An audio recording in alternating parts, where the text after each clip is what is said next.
Good evening. This is the Walpole Zoning Board of Appeals. Tonight is Wednesday, October 11th. It is 7 p.m. We have 3 hearings tonight, and with the Zoning Board of Appeals tonight, we have Tim Hegler, Judy Conroy, Drew Delaney, Bob Fitzgerald, Mark Major, our Administrative Secretary, Lauren McCluskey, Patrick DeShanes from Community and Economic Development, and Town Council George Pucci. I'm John Lee. Okay.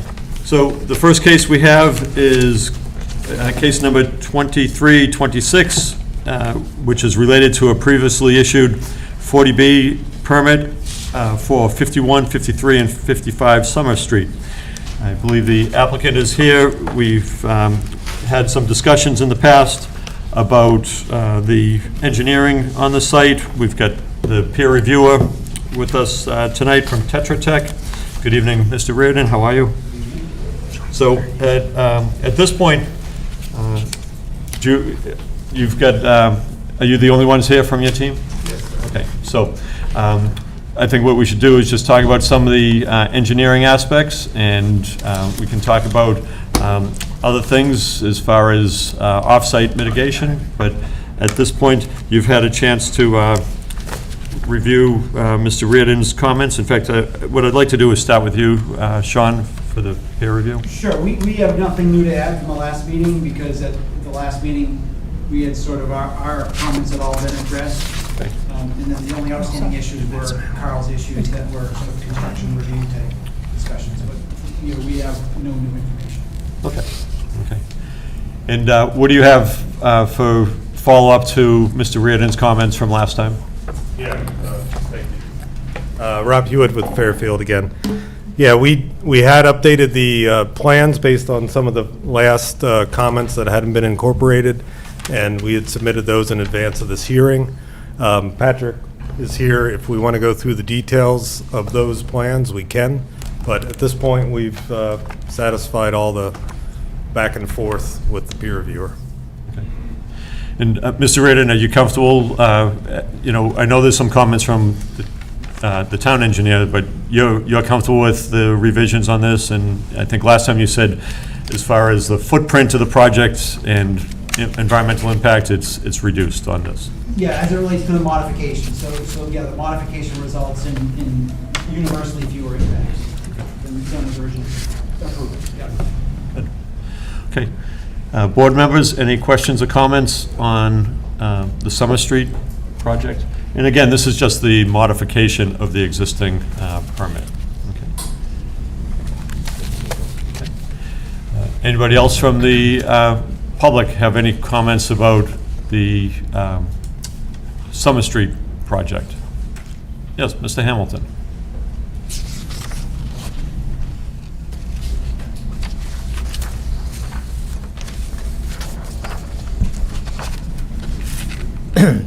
The Summer Street, William Hamilton, Precinct 5, RTM.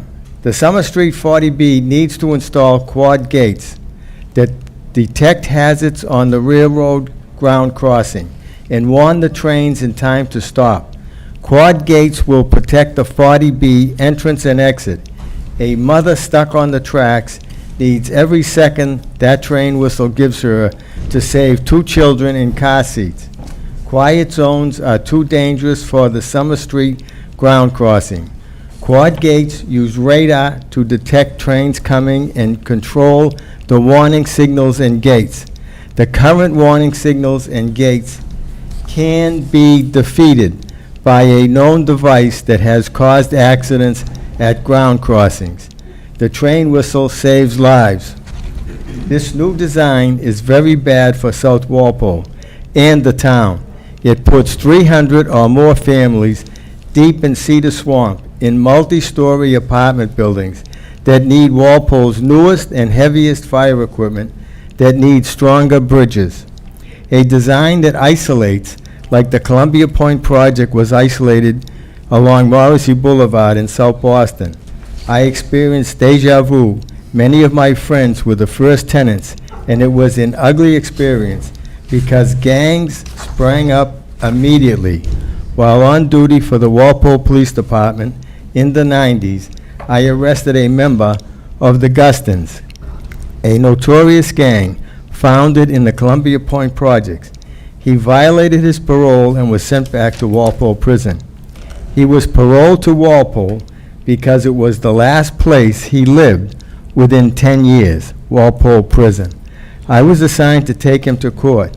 We talked about the old days. I worked security at the clinic in the Columbia Point project. Mr. Hamilton, how does this apply to the application before us tonight, which is for the modification of the 40B? Not about, It's safety. what? It's about safety for the community. Okay, but we're talking about the modification. How is this different? You don't have a second exit.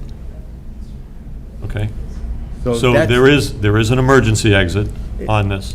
Okay, Let me go into that. okay. What I'm hearing about is stuff that's not relevant to what we're here for tonight.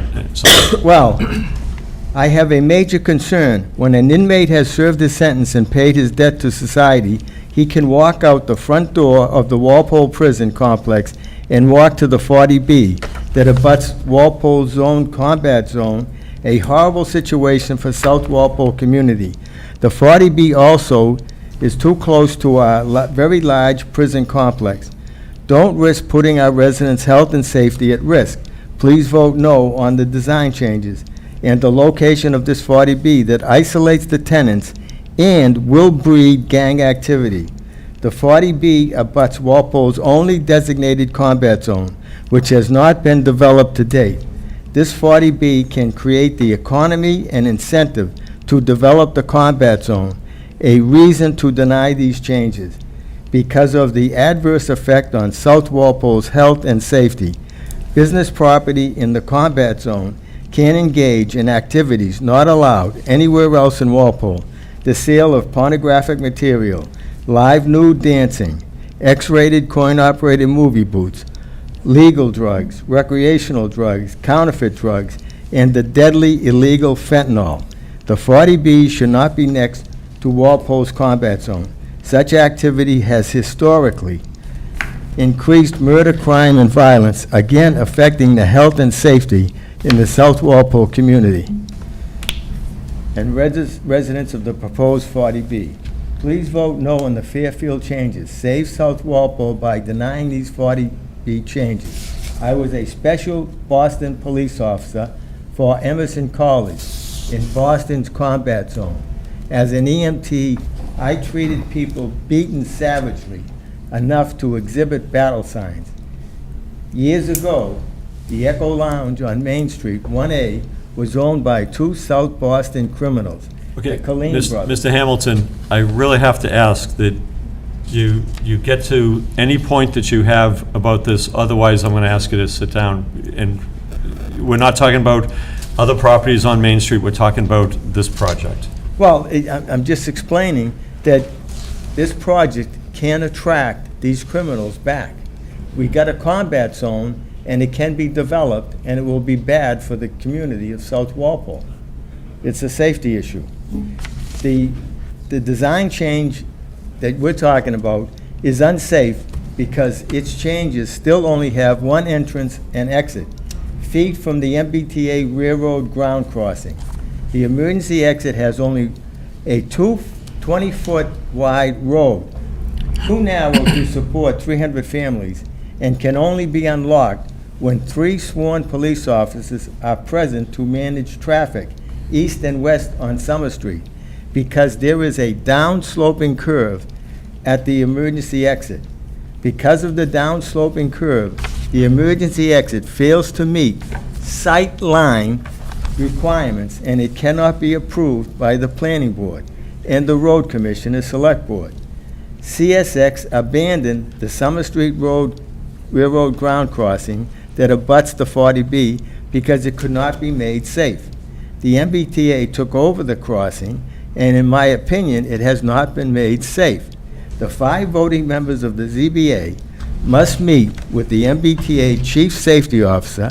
The 5 voting members have a duty to ensure the railroad crossing is safe before voting in favor of the changes to the 40B. or risk being deemed negligent for not performing their duty. In my opinion, a high volume of transient people living in the 40B and traveling over the railroad ground crossing with the existing traveling public that includes Foxborough Stadium gridlock increases the danger of mass casualty events on the railroad ground crossing. During the last ZBA hearing, an abutter stated that the average stay in the Fairfield Apartments in Milford is 12 to 18 months. It was not challenged. The Select Board, road commissioners, along with the ZBA, may face liability issues if you don't have assurances from the MBTA that the railroad ground crossing is safe. You have many issues supporting or denying these changes, and safety is a big one. Any collision with a vehicle and train will derail the train. The one entrance and exit for the 40B would be wiped out by a train wreck. The health and safety of the 40B inhabitants would be at risk. The emergency exit can't be used without a police officer to unlock and open the emergency exit. This detail is not easy to fill on short notice for a long period of time. The derailed train wreckage may take considerable time to be removed because an intensive investigation is required for a finder of fault litigation. Therefore, the emergency exit will need to be 44 feet wide to facilitate two-way traffic with pedestrian sidewalks to ensure vehicles can escape the 40B. The emergency vehicles and personnel can respond during a railroad derailment mass casualty event. Well over 300 vehicles need to come and go from the 40B. 660 could be trapped. Residents' vehicles, visitors' vehicles, maintenance worker vehicles. Enough parking places need to be calculated. If you calculate 269 times 1.88 equals 504 parking places. 300 times 1.88 equals 564. As many as 660 vehicles should have parking places, or illegal parking on the narrow roads will prevent fire engines and emergency personnel from responding quickly. The line of sight for the passenger and freight train traveling north and south also failed to meet line of sight requirements and fails to allow engineers operating the freight train traveling at 10 miles per hour to stop when the engineer can see a hazard on the Summer Street ground crossing. The passenger train traveling over 40 miles per hour has no chance to stop when a hazard appears at the crossing. Both types of train will derail, eliminating the 40B entrance and exit.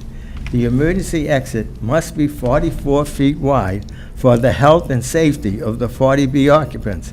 Emergency vehicles, personnel, and equipment need a 44-foot wide access road to ensure the health and safety of the South Walpole community. The new design with a 20-foot emergency exit will not work and create a bottleneck, with hundreds of vehicles trying to escape the 40B when emergency vehicles are trying to respond to occupants deep in Cedar Swamp. In a timely fashion, occupants of the 40B must be able to return to their residence. The ZBA is responsible for balancing regional housing needs with the following local concerns. Our most valuable resource, groundwater and aquifers, supplying drinking water. In my opinion, these changes do not balance regional housing needs that conform to the South Walpole community design and project and protect our drinking water. In fact, I am concerned that after they cleared the lots to build homes, they may have discovered traces of illegal dumping, and that had been rumored for years on the Bird Machine property, now part of the 40B. If this caused the sudden unexpected design change, it must be investigated by the health agent and conservation agent. Soils must be tested, and the Zone 2 aquifer below must be tested, similar to what Woods is doing next door on the Bird Machine property. Therefore, you should vote no without having comprehensive testing by a specialist with the needed skills to locate illegal dump sites and remove them. This type of specialist found the illegal dump sites on the Bridge Machine property when the town could not. It was the duty of all elective appointed officials to protect our drinking water. Toxins in low parts per trillion are detected at the School Meadowbrook wellheads.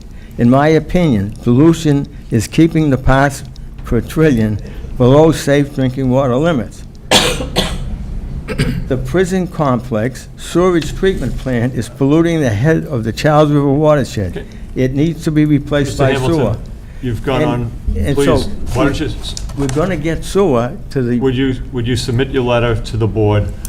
We've got other people that maybe want to make comments, but we're not going to talk about something that's taking place on the Charles River. okay. So all right, please all right. submit, just, you can pass your letter and we'll put it All right, into the well, no, record. well, hold on. Health is a major issue because the 40B is located in our Water Resource Protection Overlay District, Area 3, Zone 2, with a hydrology connection to the School Meadowbrook well field. The hydrology consulting firm, IEP, and environmental law firm, Gregor I. McGregor, implemented this Zone 2 drinking water protection. If the 40B construction lowers the water table, underground parking will. So underground parking will lower the water table. Then the carcinogenic maximum allowed per trillion can be exceeded because of the reduction of dilution. This is a health reason for denying this 40B change. The Water Resource Protection Overlay District is not a local bylaw and cannot be ignored by the design of the 40B. These changes violate the Water Resource Protection Overlay District Area 3 Zone 2 restrictions approved by the Secretary of Environmental Affairs and the Department of Environmental Protection. The Walpole area is also protected by the EPA Sole Source Aquifer Protection, granted by the EPA. Clear-cutting all those trees over the Zone 2 sheds water from Walpole's drinking water Zone 2 water needed for reducing by dilution the parts per trillion carcinogenic material below drinking water standards. Another reason for denying this 40B, which insults the environment of South Walpole. The changes call for multi-story apartment buildings with sprinklers. If the sprinklers in just one building were activated by fire, accident, or vandalism, and a delay in responding due to gridlock caused by stadium events, 40B traffic, local traffic, and illegal parking in the 40B, compounded by the isolation of the buildings and only one entrance and exit, it could draw down the 2 water tanks in the highest part of South Walpole, jeopardizing Walpole's ability to fight fires and save lives. Our firefighting ability would be compromised. Another important reason for voting no, fire safety. This change creates 2 separate projects with 2 separate owners. In my opinion, it is 2 separate 40Bs. Such a modification is beyond the scope of a change to a comprehensive permit for one owner, one 40B, and should be denied. If the HAC remands the changes back because you did your duty and denied these changes, let the HAC take responsibility and the liability. Let them risk their homes. In summary, the design changes make the 40B more dangerous. The occupants are more isolated. The single exit entrance will be handling all transient occupants navigating a very dangerous railroad ground crossing immediately after exit subject to gridlock. Some stadium events and the emergency exit when needed is too narrow. If a catastrophic event or major vehicle collision makes the exit or entrance or both unavailable, having the emergency exit handle both exit and entrance demands it be 44 feet wide with pedestrian sidewalks, or it will be a bottleneck. A one-way exit only can't support more than 300 families needing mail delivery, other deliveries, maintenance vehicles, emergency vehicles, caregivers, and visitors. All occupants will be within a mile of the MWRA sludge dump. The closest opportunity for work and entertainment are Patriots Place and the Combat Zone. I fear the Combat Zone is closer and may win out. Being within a mile of the largest penal colony in Massachusetts may draw bad actors to the 40B. Corrections could possibly parole inmates to the 40B. In addition, bad actors who wrapped up their sentence are free to walk to the Combat Zone and the 40B. Not a positive thing for the South Walpole community. Construction of this magnitude, in my opinion, will lower the water table and change how drinking water meanders to the School Meadow Brook well field. Walpole's Area 3 Zone 2 aquifer is one of our most valuable resources. Former town administrator Jim Mello insisted IEP divide Walpole's Zone 2 into areas 2, 3, and 4.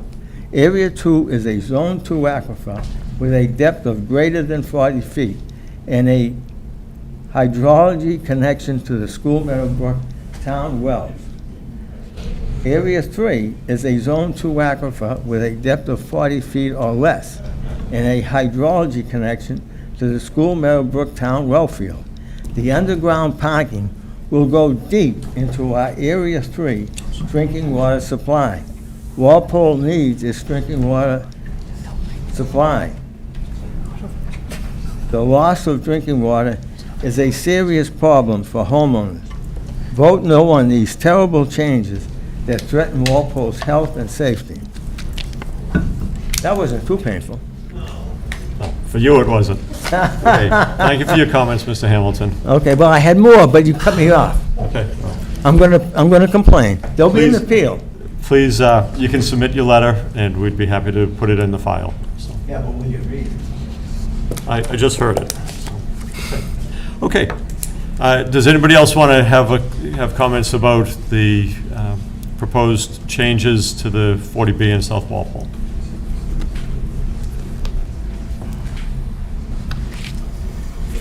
How you doing? Mark from Schufelt.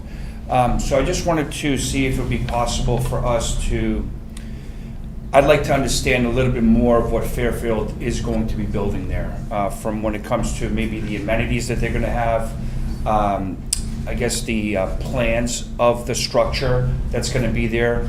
So I don't know if that's possible. I know we talked about the trail that is going to be extended. I'd like to find out, one, who's going to be responsible for maintaining that trail? Is that the responsibility of the town, or is that going to be the responsibility of Fairfield? And then the other thing is that for parking, is there going to be parking that is going to be available for residents that would like to use this trail? Because that was one of the things you guys had mentioned, that's what was going to be granted to the South Walpole residents, was this trail. I don't even know how long the trail is, so I'd like to find out how long this trail is. And then also if there's going to be parking available for us to be able to park so we don't take up resident parking. The other thing I just wanted to find out is, so the original plan, we talked about affordable housing. I've talked to many people that are renting apartments. They would love to get out of rental apartments. The one thing that they don't have is the ability to get into housing because we're not creating housing. What we are creating is rental properties. And that's not what this original plan was about.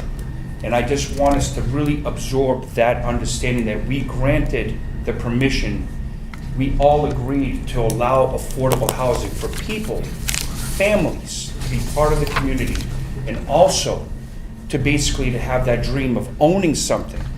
And trust me when I tell you, when many people that are renting, that's their only choice, but they want to have a home that they can call home. So I would highly hope that you guys would say no on the revised proposal for Fairfield. So now, like I said, I just want to find out the amenities and what this whole project is going to look like, because seeing it on there doesn't really speak to a lot of the things that are going to be part of the amenities that they had in Milford, which are really nice, right? So we have a pool, we have a gym, we have, car wash, we have a hub for Amazon, we have pet friendly. That's the other thing I'd like to find out. Is this going to be a pet friendly place? If it is going to be pet friendly, are they going to have a fenced in dog park like they have in Milford? Because at the end of the day, if the trails are going to be used, who's going to be responsible for picking up all of the poop that's going to be along the trail? So again, I just wanted to get a little bit more of an understanding of Fairfield, what this whole project is going to look like, rather than just looking at a black and white graph. That's it. Thank you for your time. So we can answer a few of those questions. The trails will be maintained by the property owners, whoever the property owner is. The buildings are shown on the plans that have been submitted. They're online. I can't give you any more detail than what's shown on the plans, but they've gone from, as you said, single-family homes into large apartment buildings, and there were some duplexes, and now they're all like quadplexes. What's left in there, all rentals. Parking for the trails, as shown on the plan, there isn't designated parking for the trails. I had brought that up, and I think board members had brought that up previously. And again, this is the developers, the property owners' property. They can, propose what they want to do. And your final one, the original plan has a dog park that is 2,144 square feet, and that would be still part of the plan. So I hope that answers your question. Yeah, sorry, just a few. So the locations that they have currently, Fairfield, are any of those part of 40B? I'd just like to find out. The reason why I'm asking that is because I'd like to understand the quality of this project as well. The ones that they built in Milford, I have to say the quality from the outside to the inside looks like it's very good quality. I'd like to understand, is the quality going to be equal or better than what they have built in other locations? Is there anybody from Fairfield that wants to comment on that? Sure, happy to. Generally, the amenities we have in Milford, which I'm glad you've seen, are similar to what we will do here. There'll be dog park and all the normal amenity spaces for the residents. Milford is a 40B, and that level of quality is what we intend to build here in Walpole. Okay. Thank you. Good. Anybody else? Yes.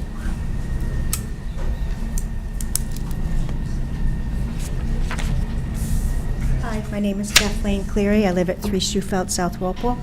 One of the Just things. speak up into the microphone. Yeah, Okay. thanks. One of the things that I would like to request is that all the trees that were cut down need to be replaced. Not with saplings, but with very similar 5-foot whatever. If this goes ahead, because of all that clear cutting that occurred, now we've got this big open space.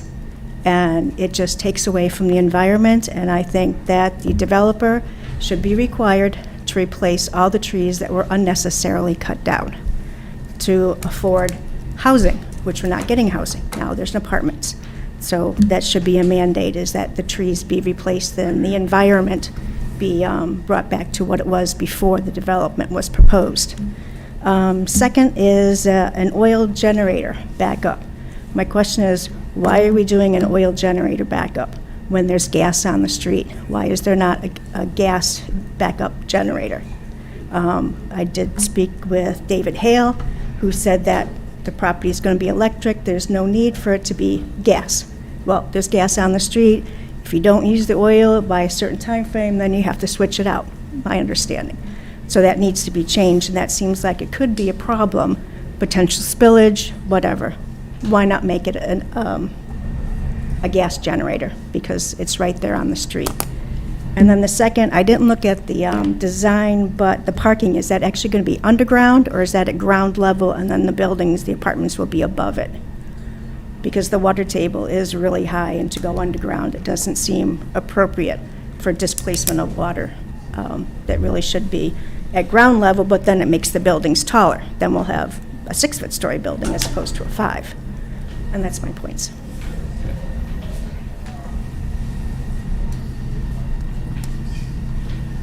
Anybody else? Okay. Okay. At this point, we've talked in the past about off-site remediation. Right now, there's an agreement for traffic improvements that was done before, and do you know if there's been a discussion on your team's part about further off-site mitigation? Yeah, last time I know Mr. Hale briefly introduced the idea of additional mitigation geared towards establishment of a quiet zone. So we had offered collectively as a team $125,000 for that. Didn't get a lot of feedback on that, so that was our thought in terms of a way to help the immediate neighborhood and benefit both the project and the neighborhood. So that's currently where we're at, but I'm open to thoughts from the board. Sure. So one of the things, as you know, or maybe you don't know, through the process of before, we went through a lot of discussion about improving the traffic safety in the area.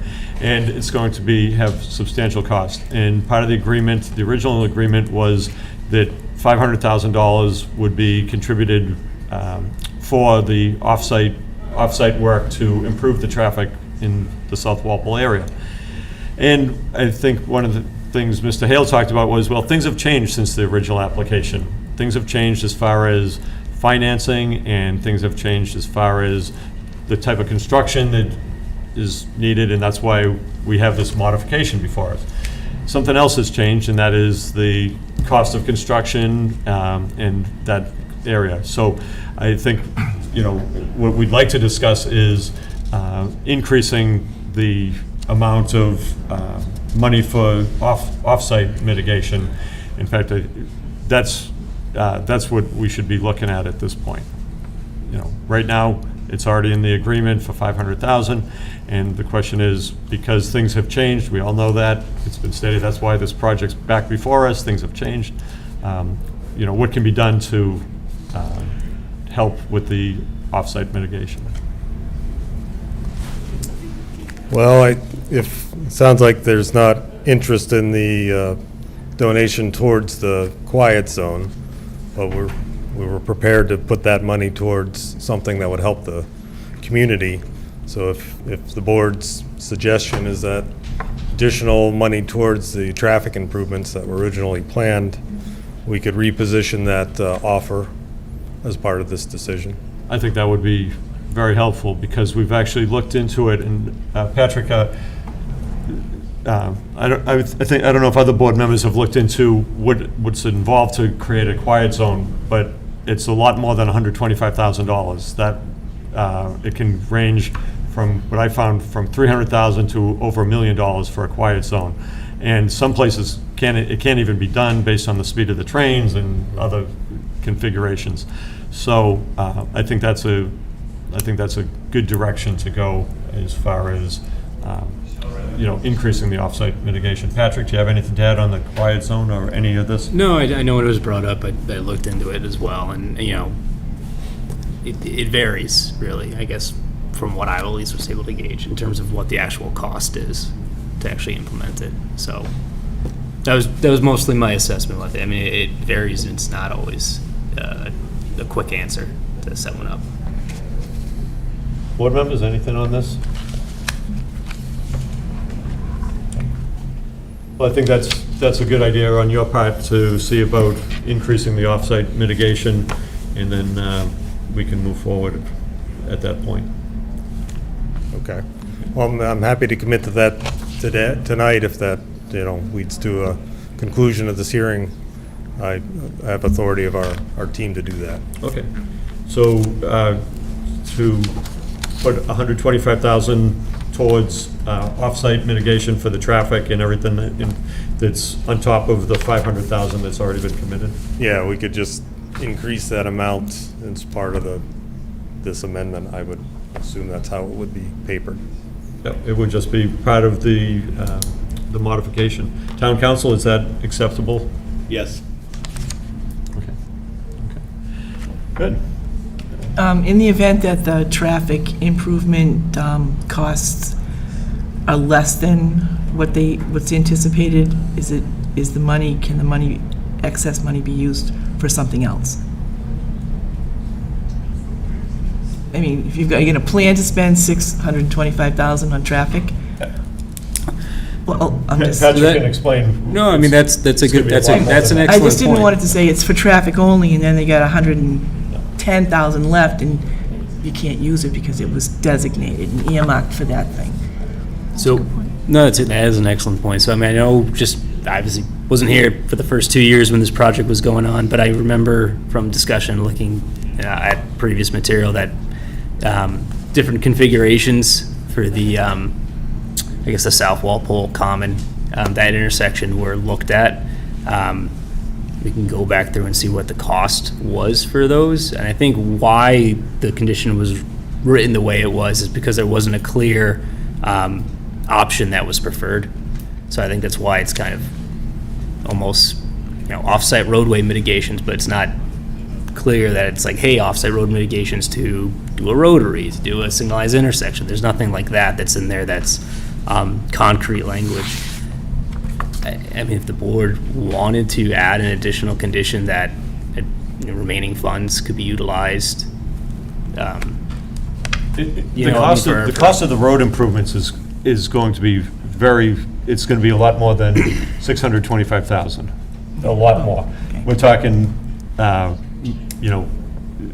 as everybody in South Walpole has stood up before and said, the traffic there is difficult. This project is going to make it worse. So this money will allow the town to spend a lot of town money, plus this money to improve things. So that's. Well, I just wanted to be sure, because when you put a contract out and you tell everybody you have $625,000 to spend, then all the bids come in pretty close to $625. So if there's a way to, It's going to be more than $625,000. I understand that, but if there's a way to check a box that says, that extra 25 can go somewhere else, that's all I was going to say. Mr. Chair, I think, So that $500,000 was a project share of the anticipated construction cost? So you're correct. The anticipated construction cost is well in excess of $600,000. Yeah, well in excess, yeah.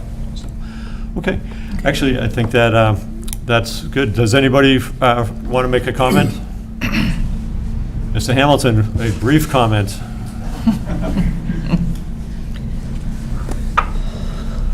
Mr. Chairman, through you to town council, years ago, I was told, and I asked this because AFATs, and you probably heard about that, we're 8 parts per trillion short of not being able to sell water in our School Meadow Brook well.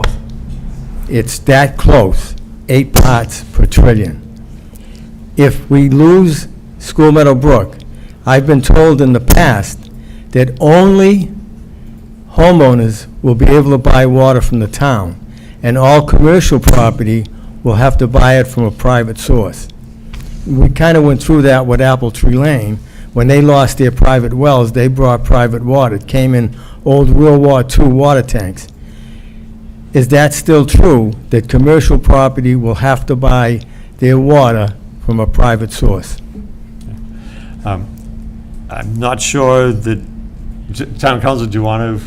You anticipated I do not have enough information to even venture an educated guess as to an answer to that question. Okay. Without much more information.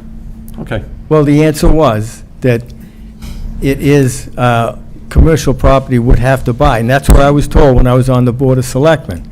Now, what I don't know, because we never asked, is rental property, commercial property, to the definition of commercial property? Residential property. It's considered private property? This is a residential property. The Maybe an 40 assessor's question, really. I mean, I don't know if I could even answer that.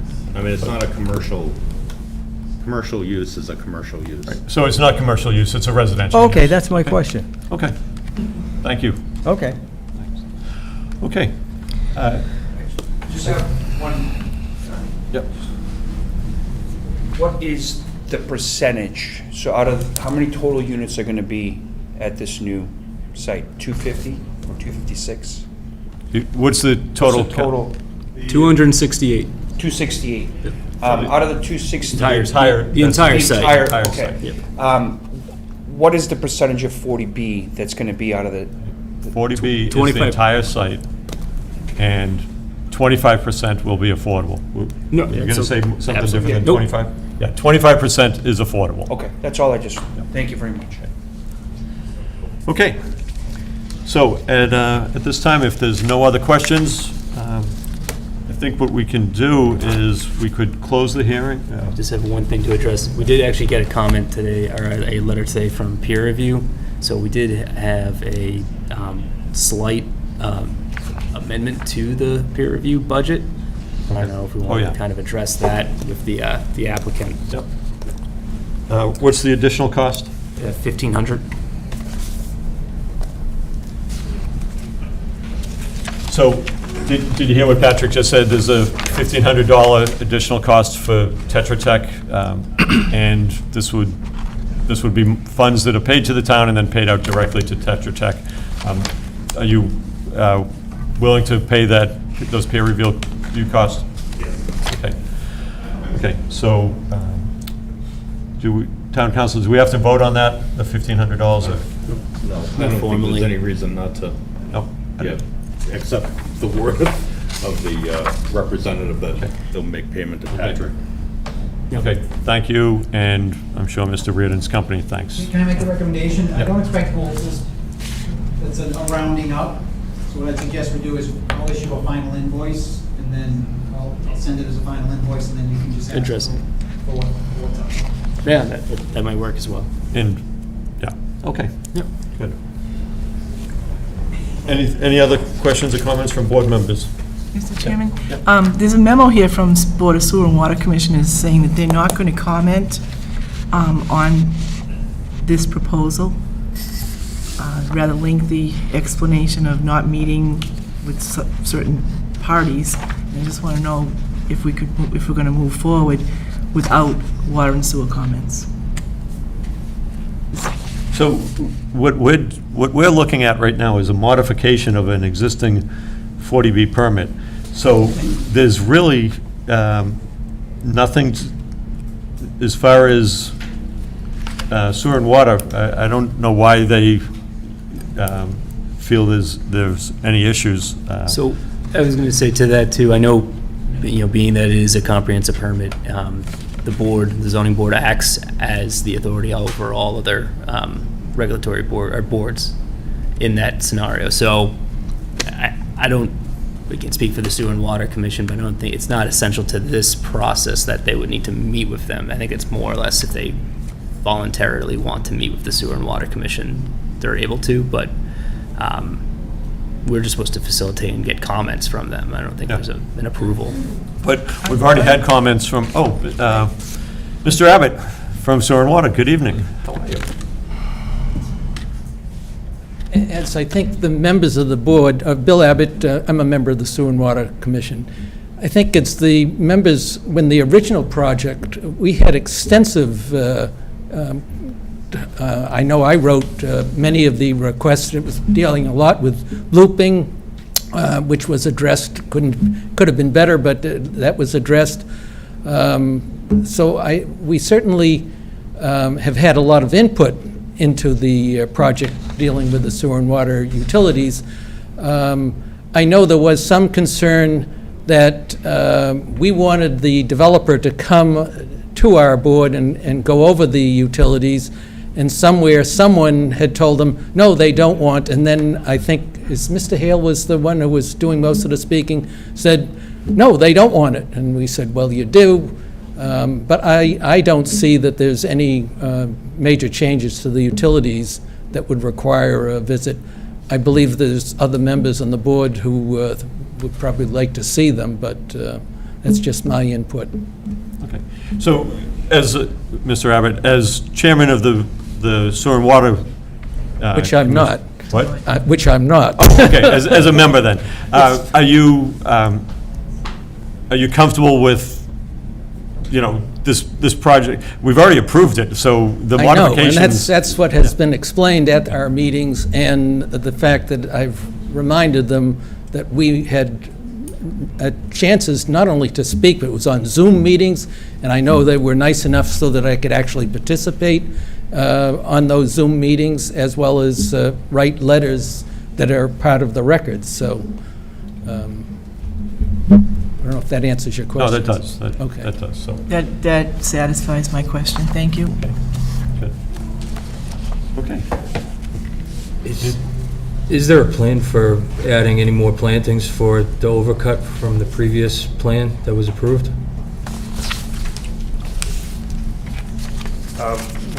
We've been asked to seed that area with a wildflower mix as part of our construction of the trail and the seeding areas in that south area. But there is some landscaping on the main developed property, but no, there was no plan to replant that southern area. Okay, and then we had a order of conditions on the previous project, right, which is currently in place? Conservation, so I believe the applicants already received their approval from the modification through Conservation Commission as well. Okay. So they did have an order of conditions, they had to modify that as well, and that occurred. Are you talking about conditions that the zoning board put on? Correct.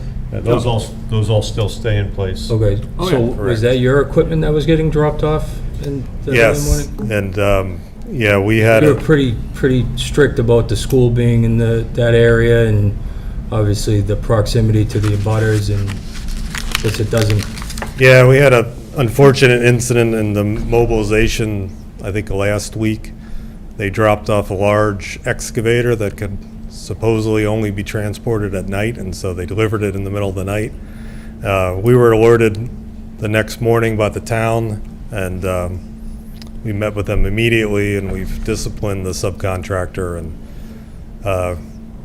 reminded everyone working on the site who will of the working hours that are in your decision. So we apologize for that oversight. And, okay, and the way it would be handled in the future would be, a complaint would be filed for something like that. It would go to the zoning board and, or actually, it would go to the building commissioner. There'd be a work stoppage, and you'd be scheduled to come to the zoning board to find out what happened and why it happened. So that's something that surely the people in the area don't want, you don't want, and we don't want, so. Agreed, and that's what was explained to us very clearly by the building commissioner as well. Thank you. Thank you. Okay. Anything else? Okay. So at this time, I think we're ready to move on this. We do have a draft decision for the substantial changes to this project. And the big part is that it's going from a home ownership to all rental units and apartment buildings, as opposed to single-family homes and things like that. So although I've raised concerns about that, one of the things under 40B, it's about creating affordable housing, not about necessarily exactly what we want or people in the town of Walpole want. It's about creating affordable housing.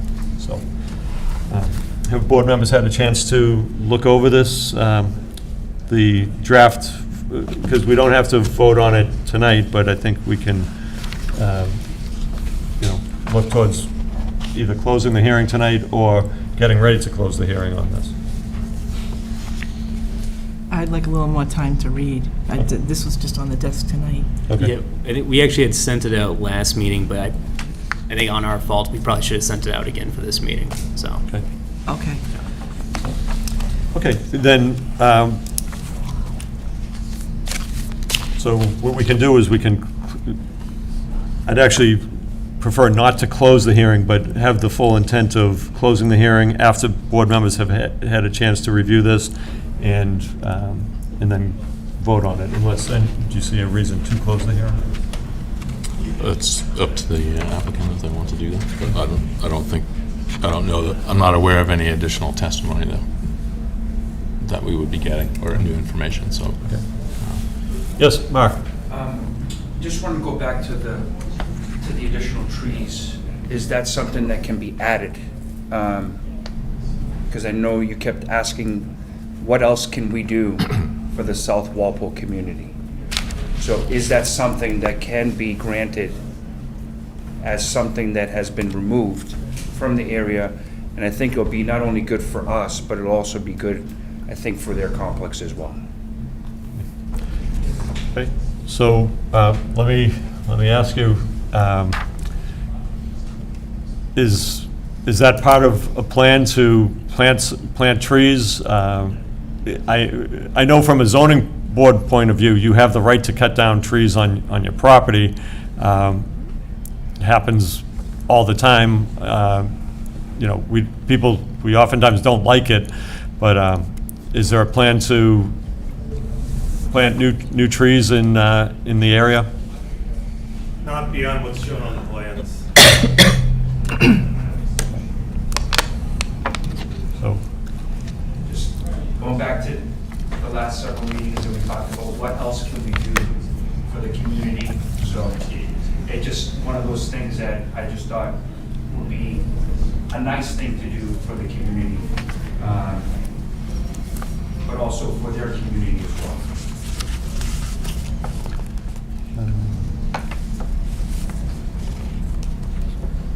yeah. I guess that's an ask. If we don't close the hearing, maybe you can come back and, to the Fairfield team, maybe you can come back with an idea.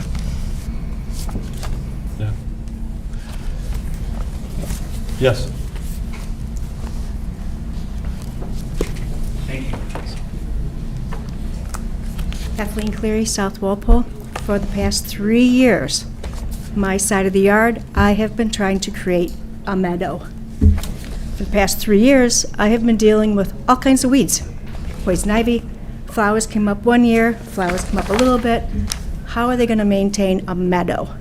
Because a meadow is work to maintain a meadow. Trees are better, and yes, it is their property, but the fact is, I have a very small area, what I'm trying to create, a meadow, wildflower, and it's work, and it ain't working for me. I'm about ready to mow it down. So for them to say they're gonna plant flowers and make it look beautiful, that might be good for 1 year, but in the long term, in perpetuity, it's not gonna happen. It's gonna be weeds, it's gonna be poison ivy, it's just gonna be a mess, and people will throw trash in it.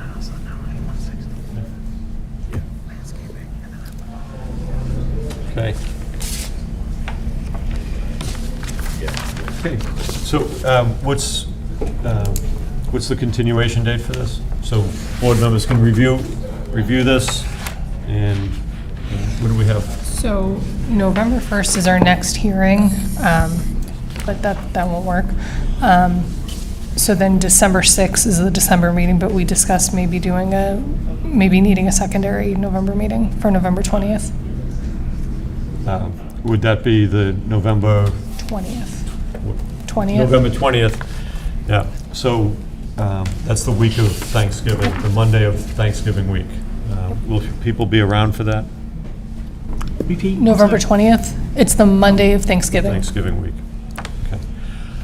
Okay. Okay. So what we can do is we can continue until the Monday, the 20th, but I think that let's there's other issues that get brought up, I think we're Yeah, pretty we're close. closing. We can close the hearing at that point, so we can keep it open until then. If somebody has other information that's relevant to the modification, we can go forward for that. So, and that also gives us time because we still have time on this project. Okay, would somebody anybody have anything else on this before we vote to continue? Somebody make a motion to continue until 7 o'clock here at Town Hall on November 20th, Monday, November 20th. So moved. Moved by Judy, Second. second by Drew. Any further discussion? All those in favor, please say aye. Aye. Opposed, abstained, so carried. Okay. John, do you think you need counsel that night? Because I was going to be away that week. No, I think we'll be okay. Yeah, and Patrick, I can confer with Patrick on the decision in advance. Yeah, yep. Yeah, you've had a chance. I want you to review the decision. Yep. But it should be good. Okay. It's 2 pages, 3 pages. Okay. Next case we have is case number 22-10, Wall Street Development Corporation related to property on Darwin Lane for a comprehensive permit. And, Mr. Chairman, yep, I have something to say. okay. Okay. I'd like to let the board, Mr. Chairman, and the rest of the board, that I will be stepping down from participating in the cases presented by Wall Street, in particular Darwin and Pinnacle. So, does that change Tim, you've been here for all the meetings. No, so for this one, the only person that couldn't vote was Dave. Yep. So if the 5 of you want to be the voting members, you can, assuming that you guys can all be here on the other days. Okay. Yep, no, I just wanted to make sure we're still good on that. Okay. So, we have Sean Reardon with us to talk about the peer review for this, and it's a rather lengthy peer review. I also know that we have Mr. Abbott from Sewer and Water, which we've asked for comments from Sewer and Water. But I'll start out with the applicant. Tell us where you are on this project and what's new since we last met. Well, sure. As you indicated, the peer review has completed its first report to the board, which we just received today. A lot of the items that were brought up were a lot technical issues that are best discussed between the professionals, I guess you'd call it. But I guess, we're not prepared to introduce any other information tonight other than to listen to Tetra Tech present their initial report, and then hopefully we can get some sort of a work session together so that they can talk about the technical aspects of the various comments, stormwater management and other things that, quite frankly, I'm not capable of having any conversation on. But I think be nice to hear Tetra Tech's comments to the board, and then talk about continuing to another date and having some opportunity to work with, in a work session with Patrick and whoever else is available to discuss the comments. Okay. So with that, I brought the plans just so the board will have a reference point as to what Sean will be talking about. So we're just here to listen tonight and go from there. Okay. Thank you. Mr. Reardon, how are you? Well, thank you. I hope to not be as long as Mr. Hamilton. So yes, we reviewed the project and provided, I think, an 8 or 9-page comment letter. My initial thoughts are, the work was well done. Engineer clearly knows what he's doing. I think the project, as most 40Bs, sort of suffer from a little bit of the sort of 10 pounds of potatoes in a 5-pound bag, but creating certain issues that, that need to be addressed. Number one among them is this project is extremely close to the public water supply, and it's frankly, taking a look at the maps, I think it's the closest developed property to any well in Walpole. So when combined with sort of the density, and the density being so much above what the local bylaw, water protection bylaw requires, it sort of creates an interesting little conundrum with regards to the bylaw. In order to have the density, the bylaw requires the town to issue a special permit. So whether that's, I wouldn't consider that as of right, but it creates a sort of an interesting little dynamic between sort of chicken and egg, which comes first. The other thing is it combines just a lot of issues relative to that. So the public water supply is here, the wells are back here. Clearly, the density is obviously bigger than 15%, which is the requirement under the local bylaw, which is also a state requirement. So the state requires the local bylaw to have those conditions in place. So it's not just a sort of an arbitrary standard, it's actually enforced by the state. We've got a very steep slope in the back here. They've got infiltration measures here. So a lot of that stuff gets pushed towards the public water supply side. So a lot of our sensitivity is geared towards that. So the drainage really needs to be well designed. The construction management needs to be well thought, because you've got a big fill, you've got a 2-to-1 slope that goes right down to the edge of the zone 1. So we really want to see a little bit more effort put into explaining those things and making sure they're documented so that we know they're taken care of. From a drainage design standpoint, one of our biggest concerns is there's a huge infiltration system here. Right now, there's a lot of water that comes down through this system, which is the infiltration system for the subdivision. Their analysis for the performance of this basin was done completely different than the analysis for this basin. Their analysis shows that this basin has 10 times the infiltration capacity of this basin, even though it's not even a third the size. And any of the flow from here is routed through this one catch basin and into this structure. So what we prefer to see is any flow that's coming from off-site, particularly ones that we're not that certain about how much is coming, would get routed around the project's infiltration system so that nothing off-site has the ability to impact what's happening on-site. So I think that's one of the things that Lou spoke about, that we'll have to work with the engineer on the other side to make sure that we're speaking the same language and that those things get addressed, at least sort of to our satisfaction.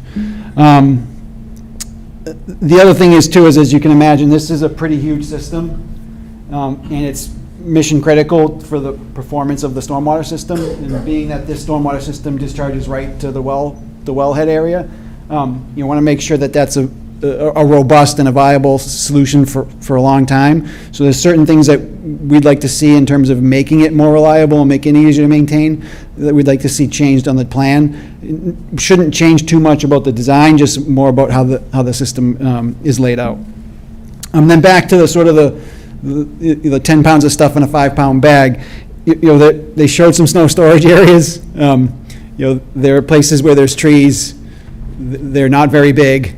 So I think there's really no area for storage, for snow to be stored. So to the extent that that's a concern going forward, any decision for approving something like this would have to include strict sort of set of conditions for what happens with snow, because there's really just no place to put it. There's also, I think we mentioned this last time, this got well addressed, is to us it's a non-starter to have private parking for private mailboxes off the edge of the cul-de-sac. To me, that's a infrastructure that needs to belong in the site, not off the public way. The challenge right now is a lot of comments, not a whole lot of area to sort of provide solutions. So what really is difficult here when you have a project that's this dense is there's not a lot of convenient answers. So it's going to take some time to work through these things, and some of these things may not have solutions. So at some point, we'll reach that point and see where we get. Okay. All right?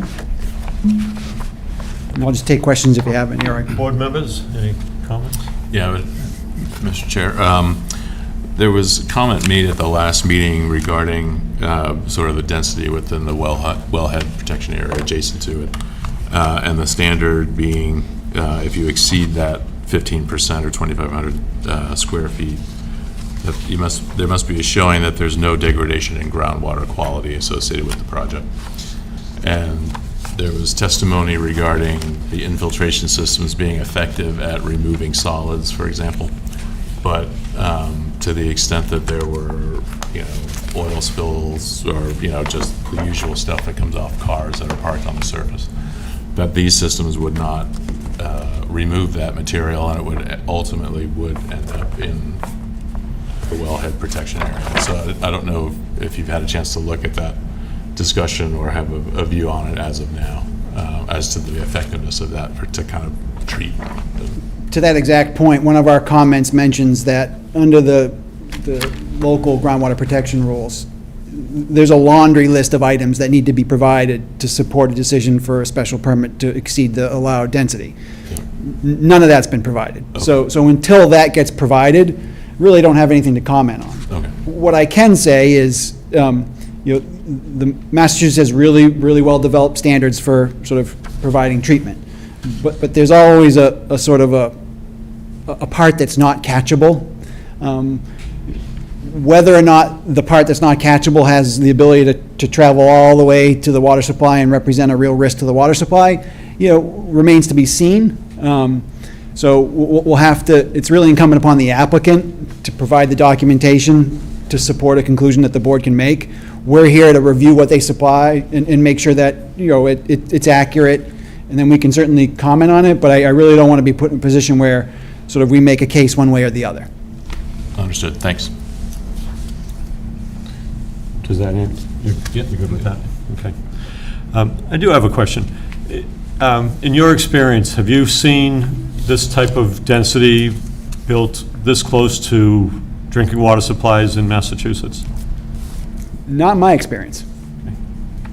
I mean, I've seen them plenty in urban areas and heavily developed areas or in downtown areas, but, this is pretty close. And one of the questions we have too is, that Zone 1 area is a hard line. You can't do anything inside the Zone 1. You can't cut down a tree, you can't do anything. So, if I asked for some documentation as to what they call this the delta between the Zone 1 and the Zone 2.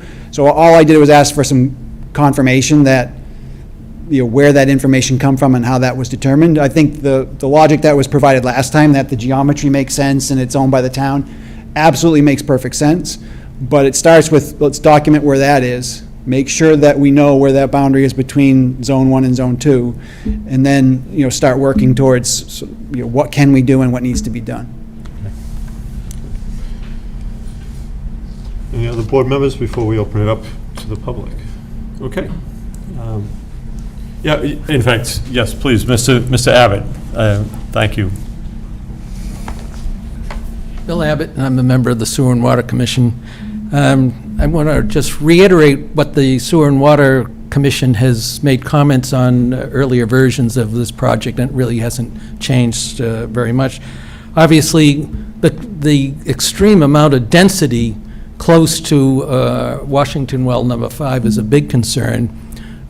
It's more dense than any of the existing homes, which are all single-family homes in the area, and they were even further away. One of the things that I think we're not looking also is that the middle of this project is probably about 950 feet from 4 other wells. Washington Wells number 2A, 2B, 3A, and 3B. So again, it's, you look at it and say, yeah, it abuts Washington number 5, 400 feet away. There are other wells that I would have concern about also. The project doesn't, that I've seen, and I haven't seen a lot with the utilities plan, but I didn't see any looping. Darwin Lane, from about the middle point where I think it's Queen Street or Queen Lane or whatever, is where from that point to the end of Darwin is not looped. It's a dead end, and now you're going to extend another long, extending that dead end even further. As mentioned, the topography of the area is, if you've walked it, it's very steep and dips and ups and downs. That certainly implies that you're going to, for the roadways, you're going to have salting the roads. That's runoff is going to end up being into the groundwater, which is going to end up in our wells. It was mentioned by the gentleman about snow storage. It's the same issue with your with salt as well as oils that come off of cars. The other thing is in addition to salt, any fertilizers on the lawns, that's a concern, because that's a problem all over the country, but again, you're very close to our wells. One, if this project is approved, I think it's very important that we delineate exactly where the 400-foot radius is with fences. Again, some of these buildings look very close. I'm not even sure that you'd be able to construct the back end of the building without venturing into the 400-foot zone, and I'd be concerned that once the project was built, that somebody decided that little Jimmy needs a swing set, and the next thing you know, we've got a swing set into the 400-foot radius. So I would think that if it's a project is approved, that there has to be a very clear delineation with a fence so that people know they cannot go any further without violating that into the Zone 1. Other than that, it's the things that the gentleman from Tetra Tech is our concerns. If our original concerns where we spoke to about this project has been lost, I didn't see it online. I'd be happy to get that. I think it's because it's up top. But the key things is the extreme density, so close to not only one well, but also 4 other wells is the big concern that we have. Thank you. And just if I could add on that real quick, it's important to note too, when you have density like this, and there's other projects, there's other homes on the other side, the tendency for encroachment to happen on that backside is gonna be real, right? I mean, there's no extra space on the site. You can't go to the front because there's 2 houses there. So anybody sort of looking to expand their sort of livable footprint, the pressure's going to be towards that back edge and towards the water supply. Okay. Yep, Mr. Petrosi, good evening. I'd just like to say one thing regarding the member of the Water and Sewer Commission, and I don't know if you folks are town meeting members or not, but, this property, the owners of this property have offered this to the town numerous occasions, the most recently in 2018, for a very, very small amount of money. And at that time, there was none of this, and they were fully aware of the potential development as the 40B. And at that time, the town did not feel any concern to acquire this property, and town meeting voted no, not to approve the acquisition. So I think it's a little disingenuous for the member of the Sewer Commission to come forward now and say that it has all these implications when they had the opportunity to purchase the property and keep it open in perpetuity. So we'll provide the evidence of the discussion and the documents related to the negotiations that took place between the town and the owner. And I'd like the board just to keep that information in mind when they hear all of these concerns that all of a sudden are now in the forefront when 3 years ago they were not, 4 years they were not, so. I think the concern that was raised was the density, but Mr. Abbott, who I always find is a genuine person, do you want to address that? Thank you. I'm glad Mr. Petrosi brought the issue of us possibly acquiring that land. The owner of the lands did come and asked if we'd be interested in buying it, and we were.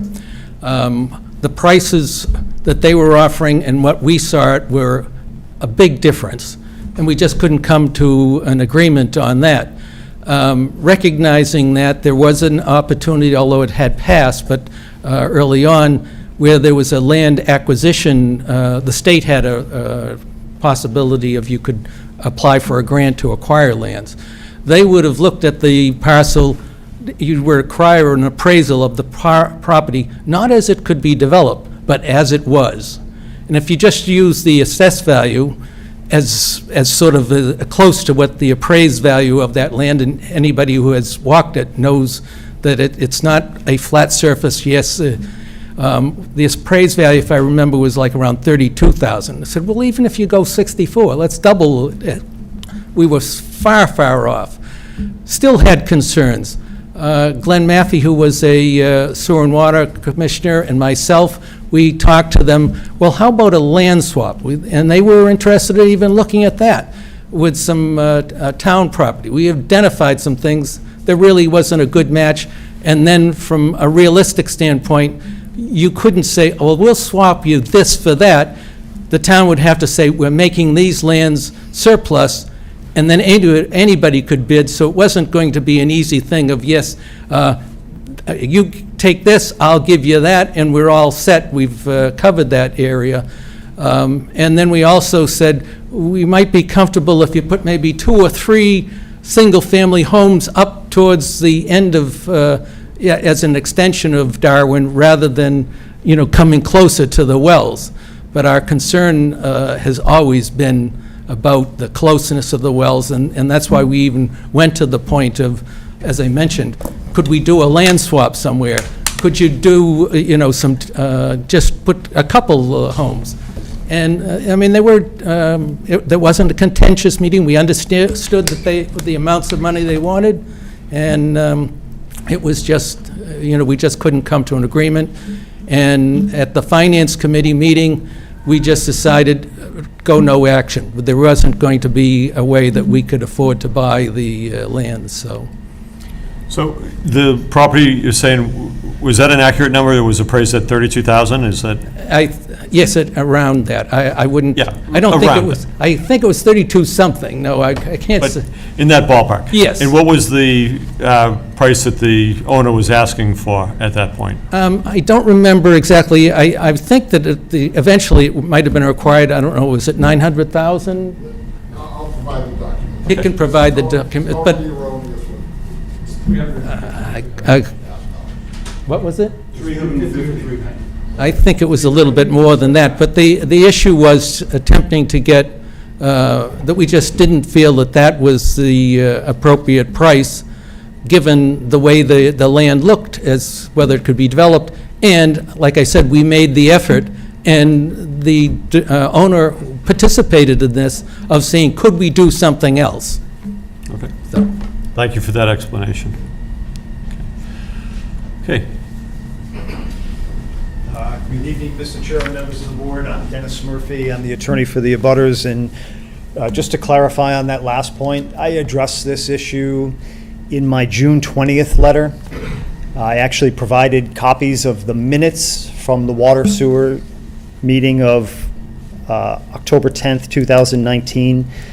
Those minutes make clear that the town offered to acquire the property, which is 3.4 acres, for $150,000 based on an appraisal, and Mr. Hassenjager demanded more than double that amount, $379,000. So those are the actual figures. It's in my June 20th letter. The one thing that should be clear to the board from just the last few minutes is that we're not talking about affordable housing for the town of Walpole. This feels like a financial negotiation. This is about money for the developer, not about affordable housing. Just a few quick points in light of the peer review that's come in. My first point is that I wasn't here the last time, but you did hear from our expert, Scott Horsley, and Mr. Reardon has largely corroborated what Horsley told you the last time. I want to tell you what that means from a legal perspective, and you're very able, town council will advise you, but my read is that Stormwater Standard 6 is a state law. You don't have the power to waive it. It requires that you not waive your local bylaws, rules, and regulations that are meant to protect the water supply. That's because a substantial portion of the project is in the Zone 2. So even though ordinarily under 40B you have the power to waive local rules, regulations, and bylaws, in this instance you do not as they pertain to the Water Resources Protection District. And let me be really clear, because Mr. Reardon did a phenomenal job of laying out in his peer review letter exactly the information that you don't have that you will need. And it's bylaw section 12.4 or 12-4. It is all of the information that pertains to the WRPOD, the Water Resource Protection Overlay District. If Patrick and the board find it helpful, I actually have a checklist based on Mr. Reardon's peer review of the open documents that the board needs. Rather than read the dozen of them into the record, I'll be happy to submit it in writing. Yes, please submit it in writing. Okay. The second point I wanted to make is that because there's so much missing information and we're beyond halftime in our 180 days, we need an extension and we need a timetable from the board on when these submissions are going to come in. Some of them are not a big deal. I think competent engineer can do a cuts fills analysis in a pretty short order. But some of them, like redesigning the infiltration trench, I think is going to take some major engineering. And as Mr. Reardon said, some of these problems don't have a solution. So before we bump up against the hard deadlines, which I believe are coming up in a couple of months, I would ask the board to put a deadline on when these materials will be submitted so they can be peer-reviewed and can be considered. My last point is just an observation. I go to a lot of these meetings, and you see the people that are here. The person that's not here that needs to be is the applicant's own engineer. You're paying this guy to be here to do a peer review, and the person whose plan he's peer reviewed doesn't bother to show up. I find that very disconcerting personally, because you're being asked to allow these guys to meet offline and have a work session when the design engineer is not even present for the initial peer review. Of the hundreds of 40B hearings I've been to, I've never seen that happen.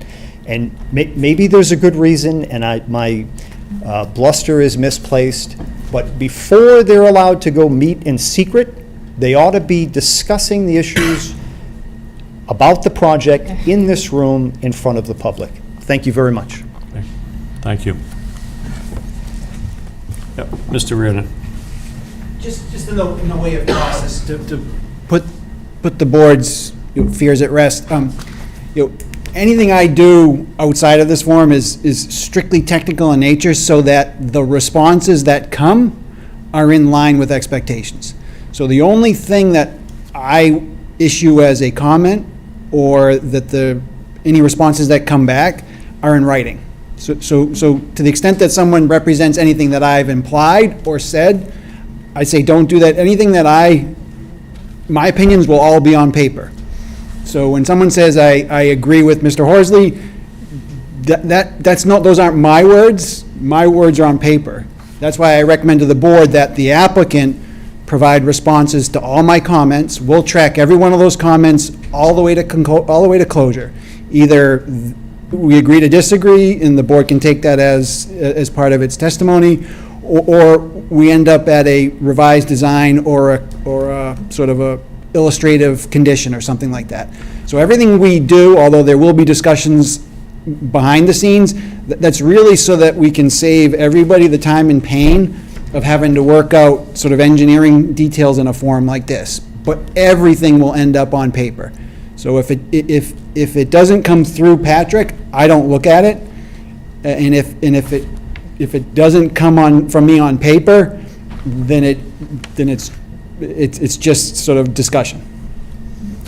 Thank you for that explanation, and I hope people in the public understand that Mr. Reardon, the peer reviewer, works for the zoning board or for the town, and he's being paid by the applicant, but the applicant pays the town, and then we pay Mr. Reardon. So it's it's a process, the zoning board is very familiar, we've worked with you before, Sean, and I think it's good that you just explained that, not so much for the board, we get it, but I'm glad you explained that so the public understands how this process works. Nothing's happening, in a bad way behind the scenes. You're going over engineering discussions behind this, behind the scenes, but everything's held in the public session. Okay. Good. Mr. Hamilton, yes.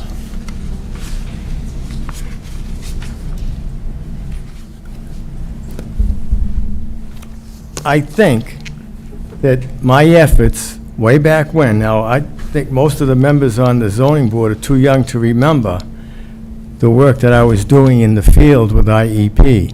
But I went to Dr. Mott at University Amherst, UMass Amherst, and he told me that we were going to be where we are right now today with a big threat to our water supply. He sent me to the Audubon Society, they sent me to IEP, and also to Gregor I. McGregor. And we had the help, Walpole had the help of 30 hydrologists who volunteered to work for IEP, for ZIP, to save Walpole's water supply. And that's how we got. We had a whole bunch of maps from MAPC and Gregor, but in any case, we had all these maps, they were terrific, but they had to be adjusted. They had to be fine-tuned. And we did that by doing pumping tests in certain areas.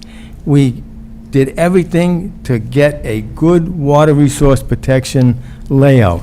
All the boundaries were clear, and no one appealed.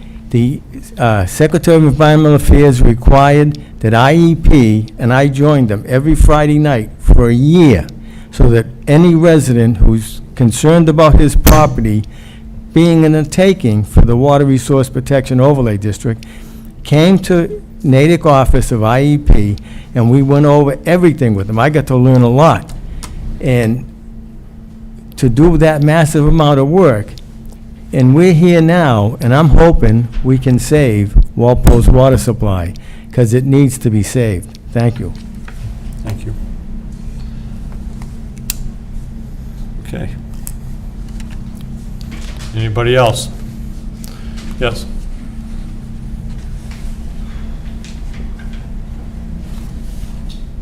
Good evening, folks. My name is Joe Parlon. I'm essentially a lifetime resident of Walpole. I currently myself live on Main Street. I'm here in part as a resident of the town and my concern for the town water. I am more greatly concerned for the fact that somebody that spoke at some of your prior meetings is my father, Paul Parlon, who lives on Eleanor Road, who abuts the property. I haven't been able to make a bunch of the meetings. I have a unique job that keeps me busy and keeps me traveling. If some of this is repetitive, I apologize to the board in the room. I prepared a document tonight, I'm just going to go through it. I have copies for the board because I didn't know if you would need them, so I have what I have, I can present you copies of. So the two documents that I took my notes from to generate my talk tonight are both generated by the Commonwealth of Massachusetts and the town of Walpole. The first document that I reviewed is the actual town of Walpole 2022 water quality report to determine if there was any information in this report that I would find valuable to my presentation tonight. I have an original copy of the report with me. I have a copy that I highlighted, and I have a copy that is available to the board. Having found valuable information in the Walpole 2022 quality report, I also found myself next directed to the Commonwealth of Massachusetts Department of Environmental Protection Source Water Assessment Protection or SWAP report for the Town of Walpole Water Department. According to this report is established under Federal Safe Drinking and Water Standards Act, which requires every state do the following. It requires the state inventory land uses within the recharge areas of all public water supply resources, assess the susceptibility of drinking water sources to contamination from land use, and publicize the results to support improved protection. The report defines susceptibility as a measure of the water supply's potential to be contaminated due to land use and activities within the recharge area. I will start with what I found in the 2022 Walpole Quality Water Report, which on page 1 opens with the following. As we enter our 128th year of providing public water for the town of Walpole, we are once again proud to present an annual water report. As in years past, we are committed to delivering the best quality drinking water possible, to remain vigilant in meeting the challenges of new regulations, source water protection, and water conservation and demand management. Page 2 of the report addresses the following. Where does the water come from? The water supply in the town of Walpole consists entirely of groundwater drawn from 2 underground water formations called aquifers. It defines those aquifers as the School Meadowbrook Aquifer, located in the southern section of the town of Walpole, which has 10 wells, and the Minebrook Aquifer, located in west-northwestern section of Walpole, which has 4 wells. It is well known by everybody in attendance here that the proposed Darwin Lane 40B project directly abuts one of these aquifers. Off topic, but what I believe is relevant, is page 3 of the report outlines the restrictions on water uses implemented by the town of Walpole to protect these water sources. The report outlines penalties for violations of these restrictions, and in addition to the outlined penalties, the report also states the following. While the policy may be initially sufficient to manage the increased seasonal demand, more stringent measures of water restriction, up to and including a total ban on water, may be needed to protect the water if warranted. Further into the report on the town of Walpole, it identifies what it calls source water assessment. Source water assessment states the Massachusetts Department of Environmental Protection has completed a source water assessment protection report, or SWAP, for the town of Walpole water supply. The report contains information relative to land uses in water supply areas, both in Minebrook and School Meadowbrook aquifers, which are both highly susceptible to potential contaminants. It also contains several recommendations, including the best use of management practices and performances of a regular watershed inspection.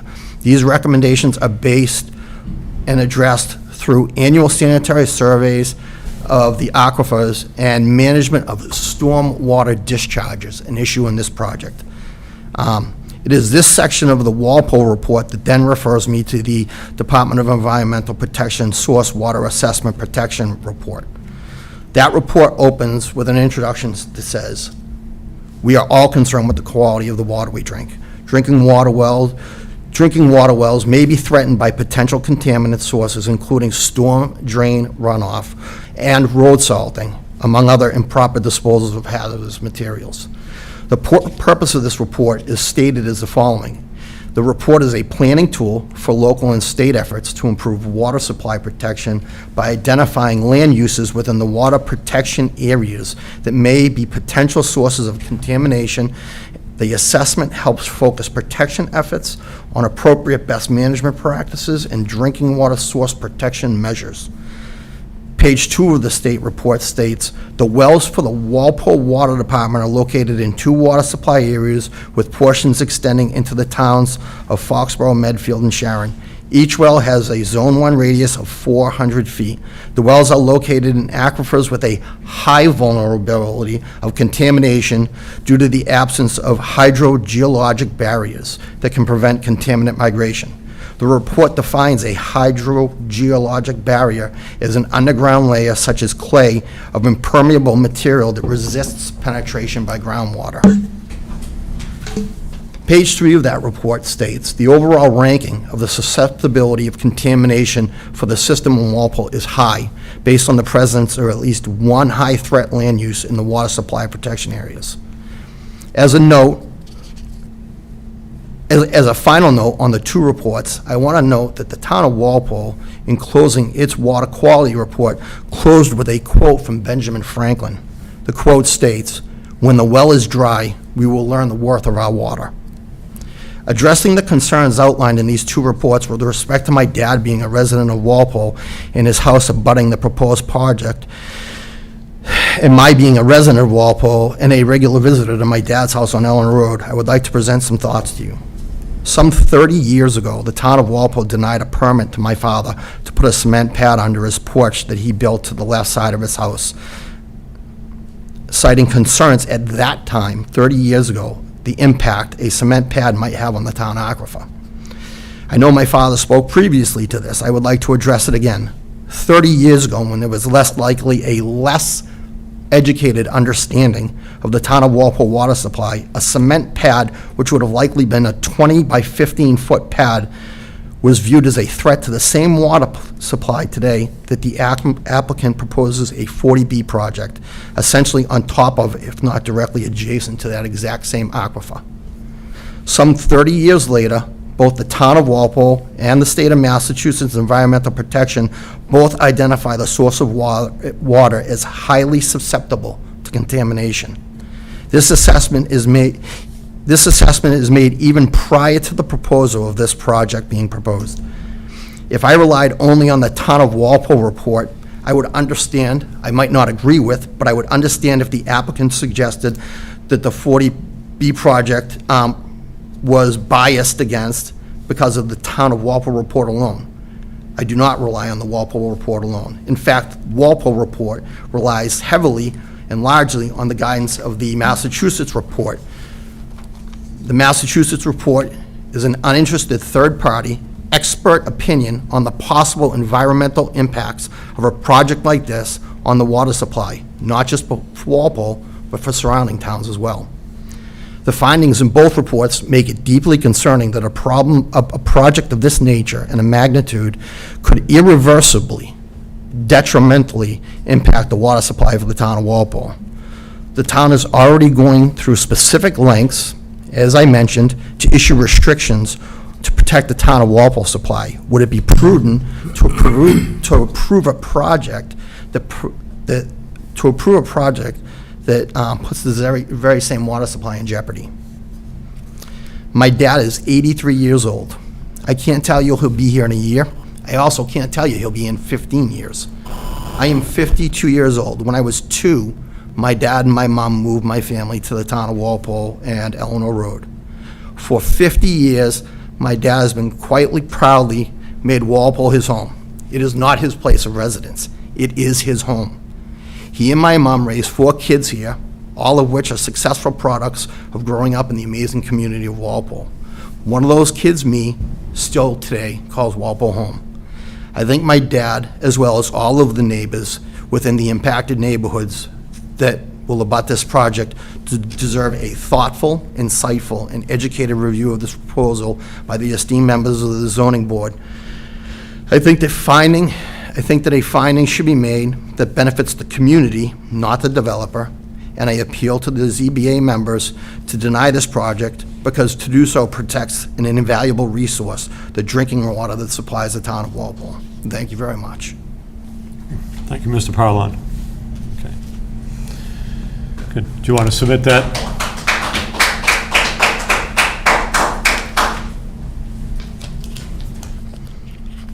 This.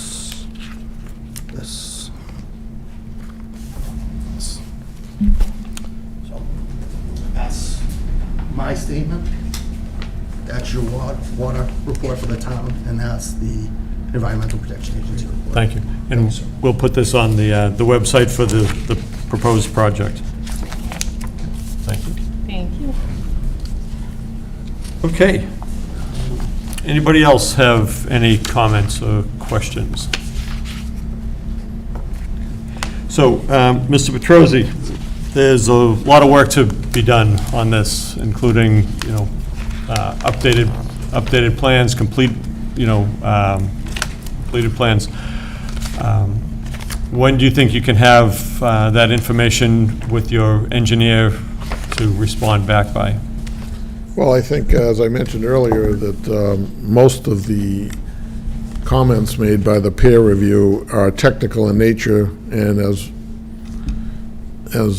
Sean has indicated, that there's could be different interpretations of the regulations or the stormwater management guidelines and so on that need to be discussed between the two experts or the two professionals. So it doesn't make sense at this point to revise plans unless there can be some sort of understanding of their respective interpretations of the regulations and the guidelines. So, as I mentioned earlier, we're suggesting that a work session be arranged to let the two people hash it out and discuss what's required so that the plans, when they're revised, can be revised under the standard that is expected of them by the people who are reviewing the plan. So I certainly would expect a 30-day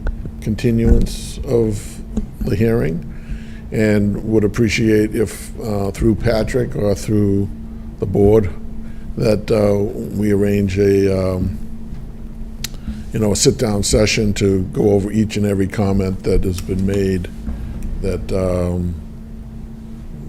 that needs to be addressed. I mean, there's some of the stuff is pretty elementary in terms of data points and all that stuff, but it's the actual interpretation of the guidelines, the stormwater management guidelines and the regulations that are really the crux of this whole project relative to the Water Resource Protection District and that sort of thing. And I think that needs to be hashed out.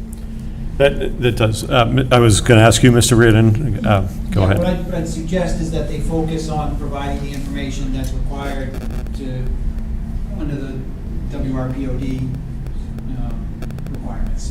Because we aren't going to be able to reach any informed opinions until that information is provided. And some of it's going to, it's a little bit of a lift. So there's certainly things that can happen, discussions to lose point about the other issues. But we're not going to be able to make a lot of headway on anything until we get this stuff relative to the water supply, because that's sort of, that's a 900-pound gorilla. Okay. If that problem doesn't get solved, then everything else is sort of irrelevant. And if that problem doesn't get resolved, that means that it would be really hard for this project to move forward.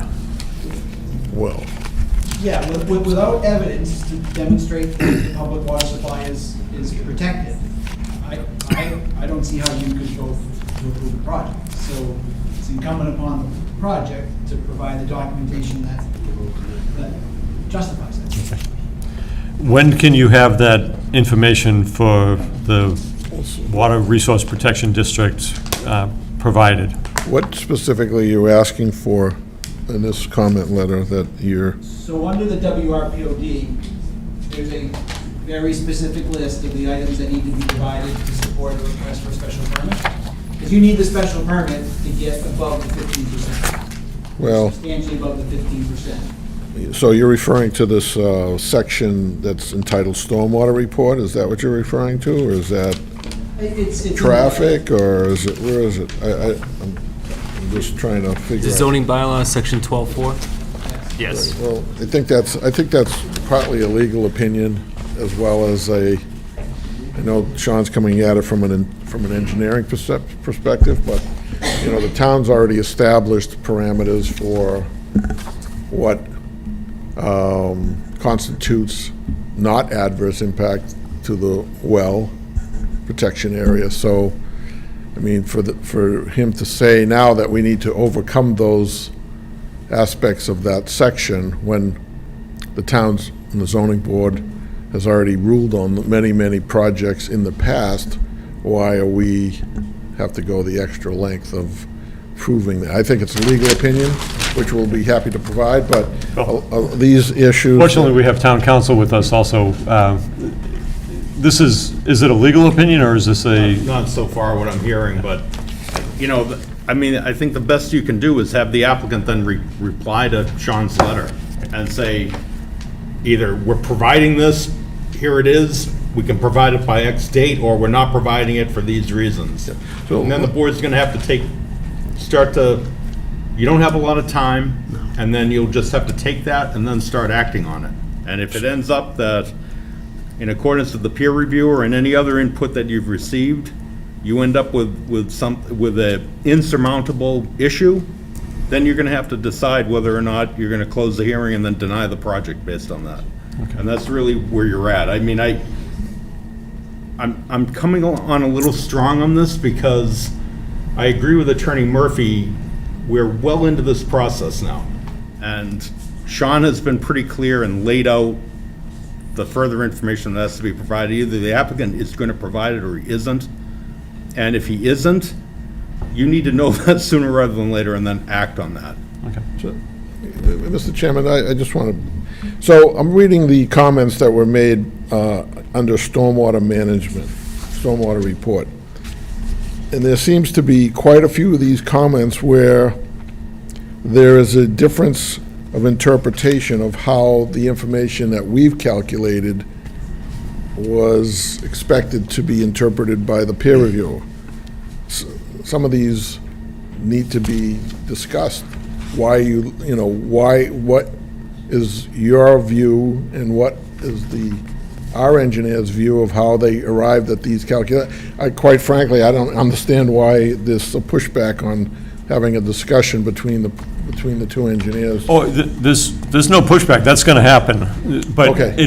the question is, additional information that we need to have provided by you so that we can move forward, because as we all know, there's a deadline looming out there. We just got this morning at 10 o'clock. Right. Okay. Oh, but I'm talking about so what we're gonna do is, we're gonna say, things that are outlined in this, you're gonna need to provide, or come to a resolution with the engineers. Exactly, that's what I'm suggesting. I mean, whatever What we we'll can do is we'll provide, continue this for a month, but we're also aware that if we don't have this information, we can't make a decision, Yes. and unless we get an extension of time.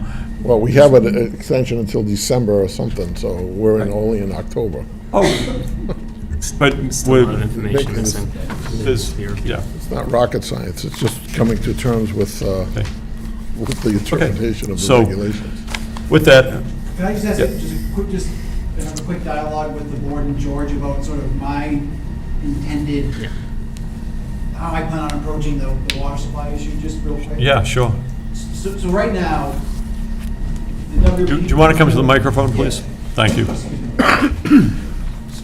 So the WRPOD has a section on allowed as of right activities. So to me, that's, under the regulations, that's allowed. If you meet those requirements, that's allowed. That's where you include you have the 15% max and the 2,500 square foot max. There's a special permit provision that says you can exceed that with a special permit, provided that documentation is provided that demonstrates you can do whatever you're asking to do safely. In my mind, a special permit with those provisions is not it's not an allowed use until that standard is met. So I'm approaching this as, if they can't demonstrate, no, I shouldn't say the right, if they can't demonstrate having met the conditions of the special permit, then they haven't met the zoning bylaw. The stormwater standards, I think Dennis mentioned this, in order to comply with the stormwater standards, you cannot waive a part of a water protection bylaw.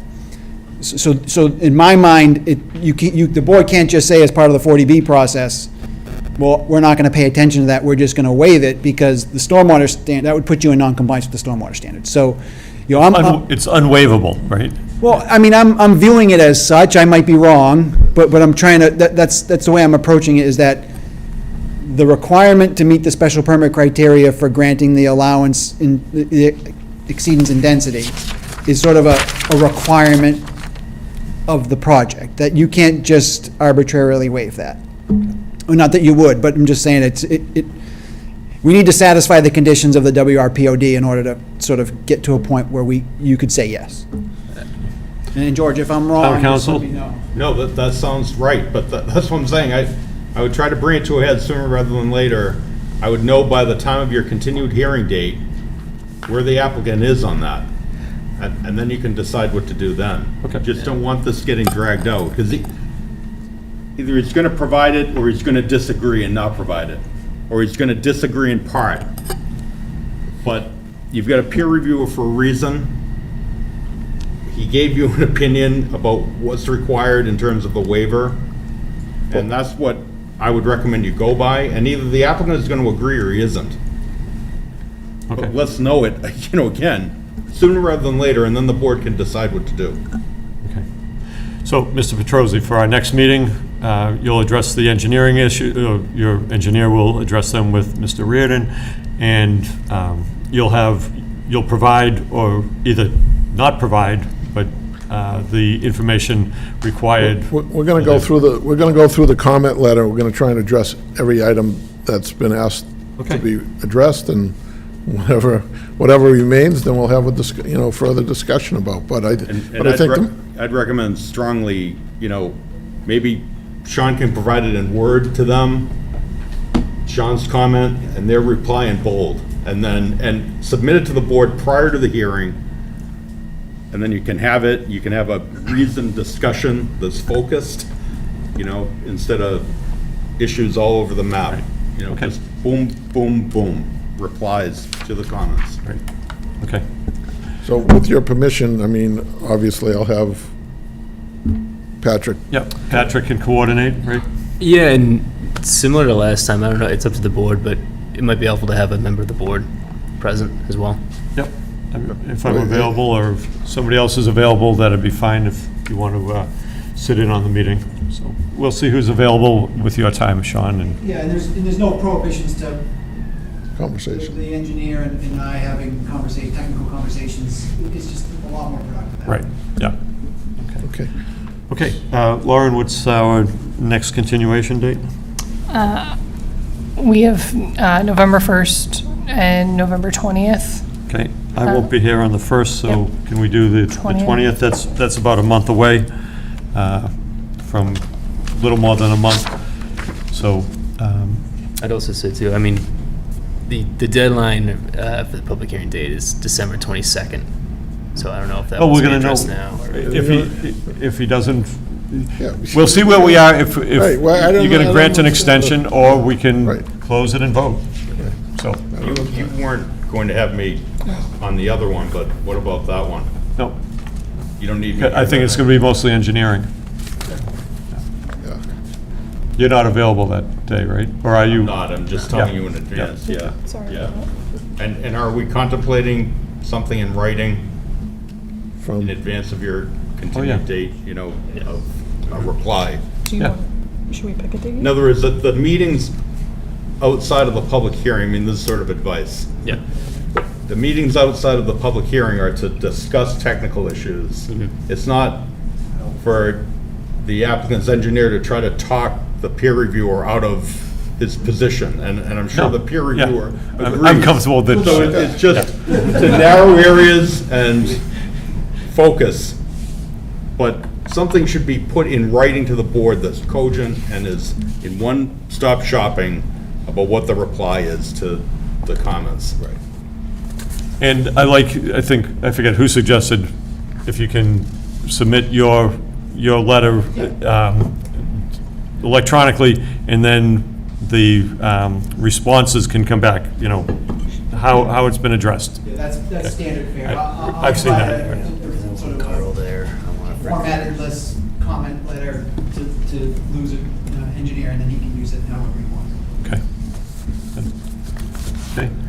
So, do we want to continue until, do you want to November continue 20th. this until November 20th? Sure. Okay. So, at the request of the applicant, we'll continue this until November 20th, 7 o'clock here at Town Hall. And somebody want to make that motion? So moved. Moved by Drew, Second. second by Tim. Any further discussion on that? Okay. All those in favor, please say aye. Aye. Opposed, abstained, so carried. Great, Okay. thank you very much. Reardon, a lot of work. Thank you. For me. Well, you've done a lot of work to get us to this point. so. I just want to know if you're splitting our fee tonight.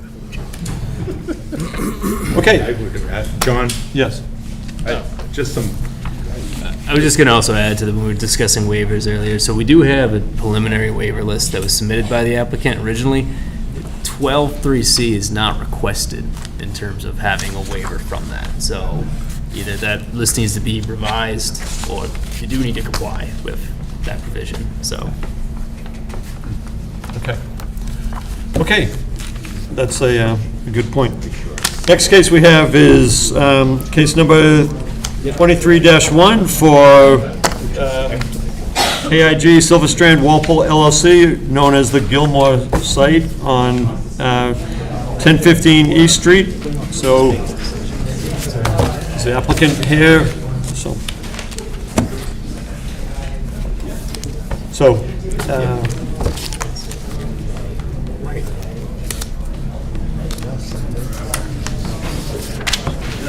They're coming, okay. They were mapping out August. And I thought tonight was going to be a relatively short meeting. I should know better. Supposed to pick up my daughter at 9 o'clock. 5 minutes. No, it's not going to happen.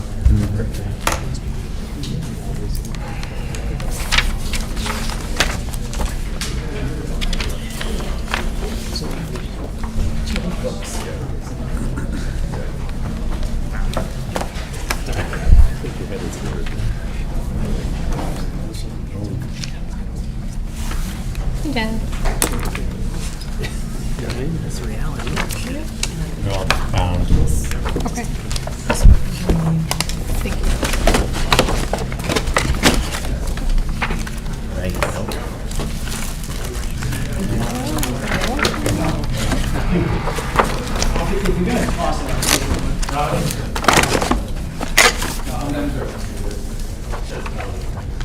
Thank you.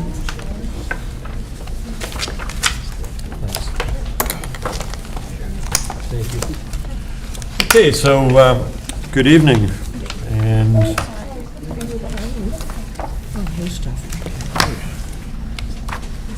Thank you. so we've got a set of revised plans. If you want to walk us through what's being proposed on these plans and how it's different than the previous set. Actually, John, do you want to, do you have any additional comments on this from where you were last? As it stands right now, I've taken a sort of a cursory look at the responses in the information that's been provided. Very thoughtful responses, you know, some outstanding issues. I haven't reviewed all the information yet, but, you know, it's clearly trending in the right direction. So what I saw was on point for what I was hoping for. You know, whether or not the content matches up and it's complete, you know, that'll be a subject of my next review. Okay. Good evening. Do you want to explain to us where you're at with the latest revisions? And I'll also say I think we're getting pretty close, so hopefully we are. Okay. Sure. For the record, Jeff Fangler from SLV Silver Strand Walpole LLC, the applicant. I think Sean hit it on the head. Tetra Tech submitted a peer review, I don't know, a month ago or so, 6 weeks ago. And what you have before you is what we hope to be a comprehensive response to all of the questions that were raised. I think the next step would be, and hopefully Sean agrees, would be for Tetra Tech to go through and basically say, I think there's 48 items, and I'm paraphrasing, of course, but all right, these 30 are addressed, these 10, I need a little bit more information, or could you explain something? And then candidly, I think there's about six or seven items in there that we will be able to address, but we have to demonstrate to Sean that we can. So it's requiring some additional survey work and more detailed engineering, and we hope to have that maybe in the next 4 to 6 weeks or so. And that was as a result of a few of his questions. But otherwise, we think the packet and all the exhibits, we are hopeful, address Tetra Tech's comments and concerns that were identified in their peer review. And, you know, the hard copy I submitted tonight is the same material that you all received, I think it was last Tuesday, in electronic format. So we don't have a presentation tonight because really it was just a blow-by-blow of all the questions that Tetra Tech had identified in their peer review letter. And if it pleases the board, if there's any specific items that you'd like us to address, I'm joined by Eric DeBrule from Bowler Engineering and Daniel LaCavita from Vanas and Associates, our civil engineer and traffic engineer respectively. So to the extent that you have any engineering or traffic-related issues, or Sean, we'll be happy to address them, but otherwise, I think that pretty much sums up where we're at. Okay. Height of the building? That's still on the table. We wanted to go through this first, so. Okay. So we don't have anything, other than this, which quite candidly, we spent many, many hours, our whole team, traffic, civil, architecture, landscape architecture, addressing. I think the response speaks for itself, but we want to wrap this up. And then, we have more hearings to address any lingering issues. Okay. So, I do have a question on traffic. Did you say you have your traffic person here? So under this, the proposal is to have the pedestrian crosswalks will be down on Main Street and at Glenwood. There's nothing right in front of the building. Correct. I don't believe so, and Jeff can chime in here as well. But there is an existing, for the record, Daniel LaCavita, traffic engineer with Vanas Associates. There is an existing crosswalk with a rapid rectangular flashing beacon and RRFB that's currently being constructed, or was as of when we went out for inventories in late September. I believe that it's down by Glenwood.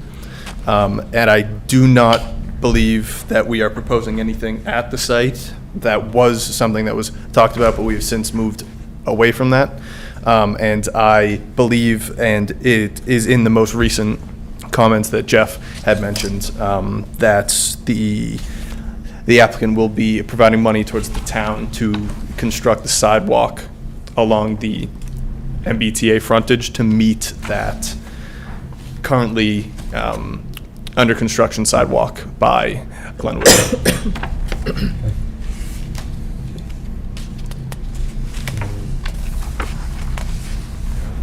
That was... Mr. Chairman, to paraphrase, and I think we talked about this at the last hearing, we've worked with the town engineering department closely on that and really taken their guidance as to what they preferred and made sure it meets all, safety requirements and the like. And I don't even think this package has that. I think it was submitted in the previous submission relative to what we were proposing as it relates to the sidewalk, so. Yeah, it's not on here, but that would be included as conditions, how the sidewalk improvements would be part of this development. Yeah, of course. I think, and I don't obviously speak for Sean or Tetra Tech, but I think they alluded to as much, and usually as part of the conditions of any comp permit, it's enumerated relative to the expectations as to who's doing what. Okay. That was, as far as the rest of the traffic, I think, at least from my point, you're on a main road, you've got the site distances, and I don't, does anybody have questions on traffic? No. Okay. Sean, as I recall from last time, there was, there was some angle of the pipe, drainage pipes that were concerned to you. Is that, I know you haven't reviewed this. Yeah, I think that's one of the outstanding items. So, as part of this project, they have to there's public sewer that runs through the site. As part of this project, they need to reroute that public sewer. And in rerouting it, their current design takes the slope shallower than what's recommended by technical design guidance. So we just asked that be addressed. So a lot of times, what we do is call it out so that we can have a discussion about it, so that everybody's informed about what it is that's happening and why. It doesn't necessarily mean it's a huge problem. It just needs to be discussed and brought to closure. Thank you. I know we have somebody who wants to talk about parking, and one of the things you've made the point, this is not going to be assigned parking, it is, I don't want to call it Unassigned. free-for-all, but No, unassigned. Unassigned. You have an agreement, a parking license agreement that would entitle you to a space. We will differentiate if you're entitled to a structured space or a surface space, but whatever, in either case, they're unassigned. So, I think that we had a few of the 48 or so responses, I think 1 or 2 related to parking. All the other were civil, traffic, landscape architecture, and the like. I think, we've submitted quite a bit on parking at previous hearings, and I don't think anything has changed relative to our perspective on that since the previous hearing. But hopefully, between now and whenever the next hearing is, and however much time Sean needs, as I said, we would be hopeful for the board that the list of outstanding issues gets whittled down. And even between now and then, we may have a volley or two with Sean on questions that we can get addressed before the next hearing. So he may be able to look at our response and say, all right, these 25 are addressed. I have questions on, these 15, and these I have more information. Those 15 we may even be able to address. So I'm optimistic based on my understanding of the comments, what my technical team is telling me relative to their level of concern relative to what he's raised. Because one of the things I always ask is, can we do this? Is this achievable? And there's nothing that has been raised that, we can't address, I think, to their satisfaction. So that'll bear itself out between now and the next hearing and even beyond. But other than that, I think our response stands for itself. I think the way Jeff describes is pretty accurate. The one thing I am a little anxious about is, prior to the last hearing, I hadn't really appreciated the way the water, that stream just runs right underneath the town, right? It's like I had no visual expectation of what I saw. So the prospect of altering that drainage course, to me, is a little scary. So I'd like to explore that a little further. If there's any way to maintain the current outfall the way it is and not monkey with that wall, that would be great. That being said, we'll certainly work through it with them. The other option available to us, and we use this frequently, is to the extent that there are outstanding issues that don't represent a huge concern for us, but we feel need to be documented, what we can do is recommend a condition that's in the decision that specifically requires certain things to get addressed before a building permit is issued or a building permit is accepted. So, there are some trailing items that don't necessarily need to be resolved if we can write a condition that takes care of it as well. Okay, and we've done that for other projects. Correct. Okay. Just as it relates, for the record, Eric DeGrule, Bowler Engineering, just as it relates to most of the stormwater comments, Sean mentioned trying not to touch the outfall point at the wall, so that's our intent right now. We're going to camera that line. We're getting some additional survey right now. It's taking a little bit longer to get that information, but pending the information that comes back, that's our intent, is to maintain that outfall point and then upsize the infiltration systems accordingly. But that information will follow in the next 4 to 6 weeks effectively. So Okay, thanks.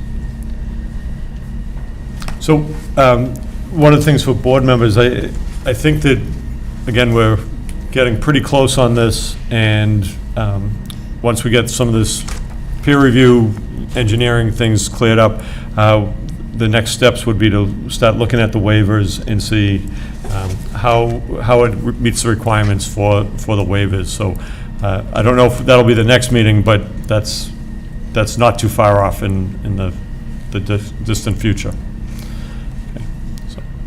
having not presented to this board before relative to the waivers, do you want us to basically, I mean, some of them are a little bit silly, like, waiver for use, well, it's a 40B, we can't. But there's some waivers, I mean, would you like us to go through each waiver and provide an explanation as to why we need it? Or will you, I just want us to meet your So, expectations.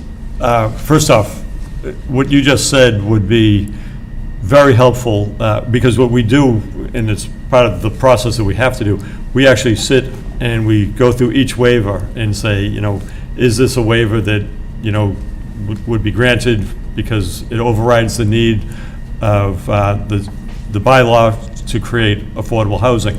And we go through each single waiver.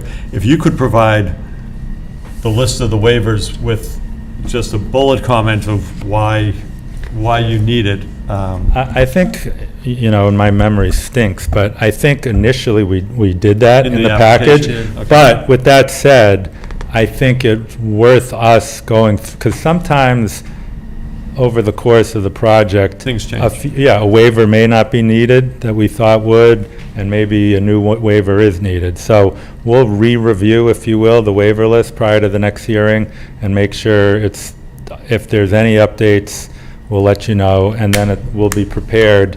We'll take lead from Patrick based on, where we're at on the peer review, but we'll be prepared to we'll just run through it. I mean, I've been on projects, which these two gentlemen know, where there's like 200 waivers or 100 waivers. Here, we don't have that, so it shouldn't be like a totally time-consuming exercise, but we'll go through. Some of them are pretty, self-explanatory, and then you guys can, talk about it. And I think in your original application, you did have the list of waivers. I mean, I'm sure the list of waivers was in there, but now any revisions is just going to make it so much better for us to move the process along. So, okay. Bob, you've done the waivers before. Any thoughts on how to? No, that sounds great to me. And I'd just like to commend the applicant for a comprehensive response to the peer review. I'm going to leave it to Sean on the technical details, but I, for one, appreciate the fact that, you put a lot of thought into it, and not that you would ever do anything different, but our experience is not uniform in that regard. So, thank you. Yeah, so looking at our submission, it's consistent with my faulty memory. We do provide an explanation, but we wrote this waiver list 9 months ago or whatever.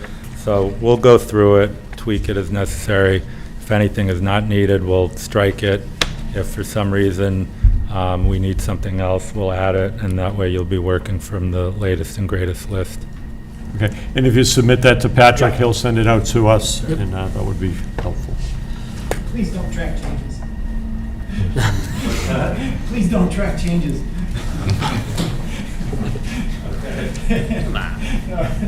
I'm sorry, I see so many of them that get to 5 million. I think the waivers should be pretty straightforward, yeah. I love track changes, too.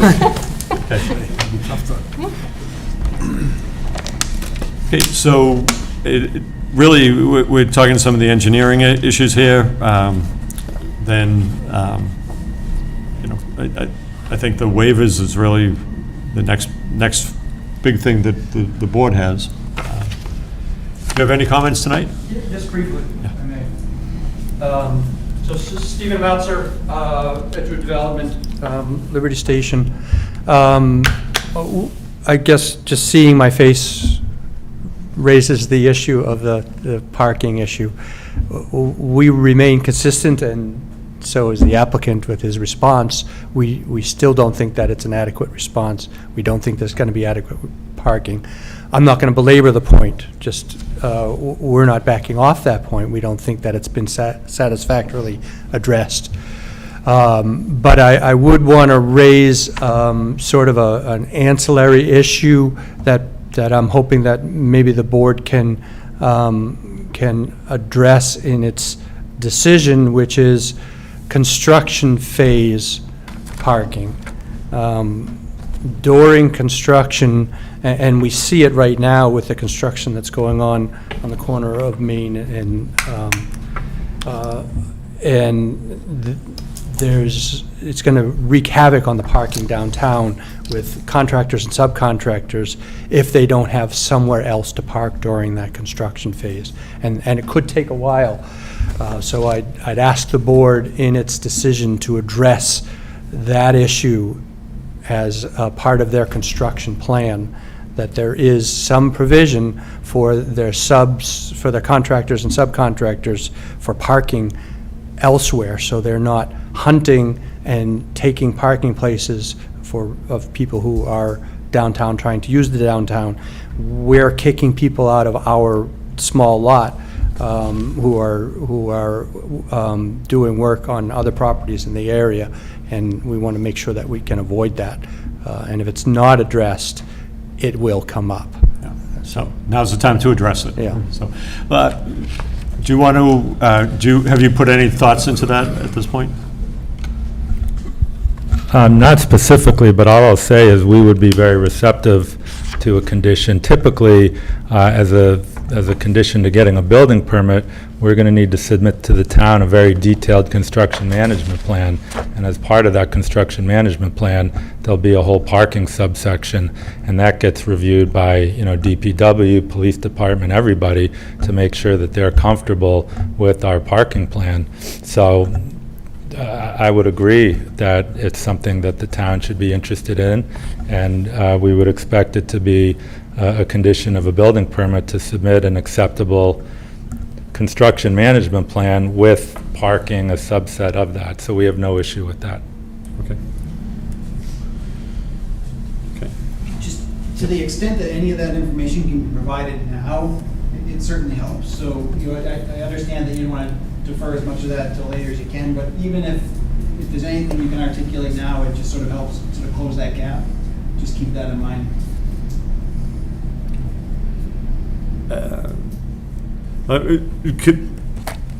I've been involved with other projects, but not in the downtown area like this. Do you envision having parking on your property or remote, or which? I mean, honestly, it's something that we work closely with their general contractor, because ultimately they're responsible. And ultimately, if they have subs or anybody involved in the construction that's parking either illegally or not in conformity with the construction management plan, they're responsible. I mean, ultimately it rolls up to us, but contractually they're responsible. So I would imagine, that we will park every vehicle we possibly can on the property until a time where the foundation is finished and we can't safely park cars, in the basement for various, code reasons. And at that point, it would probably be, and who knows what happened, with the retail site next to us. All I do know is they have 1 million unused parking spaces, and I'm sure that we're going to approach them about some sort of, temporary lease for X number of spaces. It makes all the sense in the world. It'll be revenue to them, and every time I drive by there, the place there's nobody there. So that's one option. But there's other, options not too far. It is a downtown area. I'm sure we can find some other underutilized, parking areas. So we've not fully contemplated it, but we've yet to have a project that has had, an issue parking in conformance with what the construction management plan says. Okay. So that'd be a condition in the construction management plan. There'll be a condition of the permit to have a construction management plan issued that's to the satisfaction of the town prior to, you have the leverage, you have right to issue the building permit, so we have to get the CMP right, in order to do that, so we have every incentive, to get it done right, and we'll work closely with the town on, what their expectations are. But I'm not, listen, compared to some of our other projects, meeting parking demands here, I think, in all candor, I think I'm less worried about here than I am some of our other stuff where there's like nowhere to park anywhere close by, and we've had to bus people in or other things like that. Okay. Yeah, my goal was just to raise awareness, and hopefully the board won't delegate that too far away, so that there's a close eye kept on it. That's what's great about public hearings. We make sure that people that know these issues bring them up, so. And my last request, I think that the applicant may join me, is perhaps next hearing, they can be placed earlier on the agenda, not last on the agenda. And I'll leave it at that. I think that's a fair request. You've been into the night, and, okay. Okay. So, continue this also until November, a month out, November 20th, Monday, November 20th. Oh, yeah, that's That's good. And you'll have the peer review done, and you'll have a list of waivers, and we'll... And hopefully by then, we'll have a few lingering pieces of information. When Eric had mentioned, we hope to have budget to Sean by then as well. So we should have a fully rounded out submission. Okay. Board members, anything else? I just had a question. Yeah. So you mentioned contacting the retail areas next door. Could you be prepared next meeting to tell us how many spaces you might be taking from them? There's 2 new businesses going in there. That's why some sections may look empty, but that parking lot is not, it's not a ghost town, as you might think. I'm not sure when you've driven by, but between the CVS, there's a muffin house going in, which is extremely popular. The restaurant that's there, it's a brand-new hair salon, has its grand opening finally scheduled. It might look empty to you, that you could grab up some spaces, but I'm going to defend the downtown. As difficult as it is to park, I would hate to see the contractors and the subs taking over the spaces in that downtown spot, retail parking lot. It's not empty like you think, or as empty as you think, so. Well, that's really about the property owner, too. I know. So... I understand that. Just trying to speak up for the little guy, because he's got a couple of new things coming in. Yeah. No, so we'll just leave that Okay. to you to identify, in your construction management plan where the parking will be. Yeah, 100%. Okay. Okay, anything else? Good. So, somebody want to make a motion to continue this until Monday, November 20th at 7 PM, and yes, we will put you on first. So moved.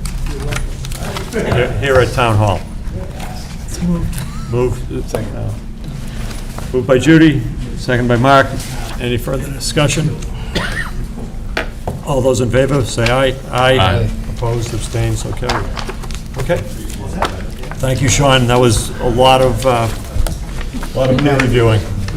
Oh, yeah. I just told Patrick, I put me in an uncomfortable position of actually having to agree with Scott, and it was problematic. Those scientists. Yeah, I saw. George, thank you.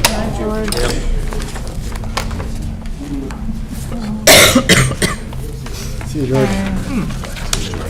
Good luck tomorrow. Right, George. Talk to you later. Council? Good night.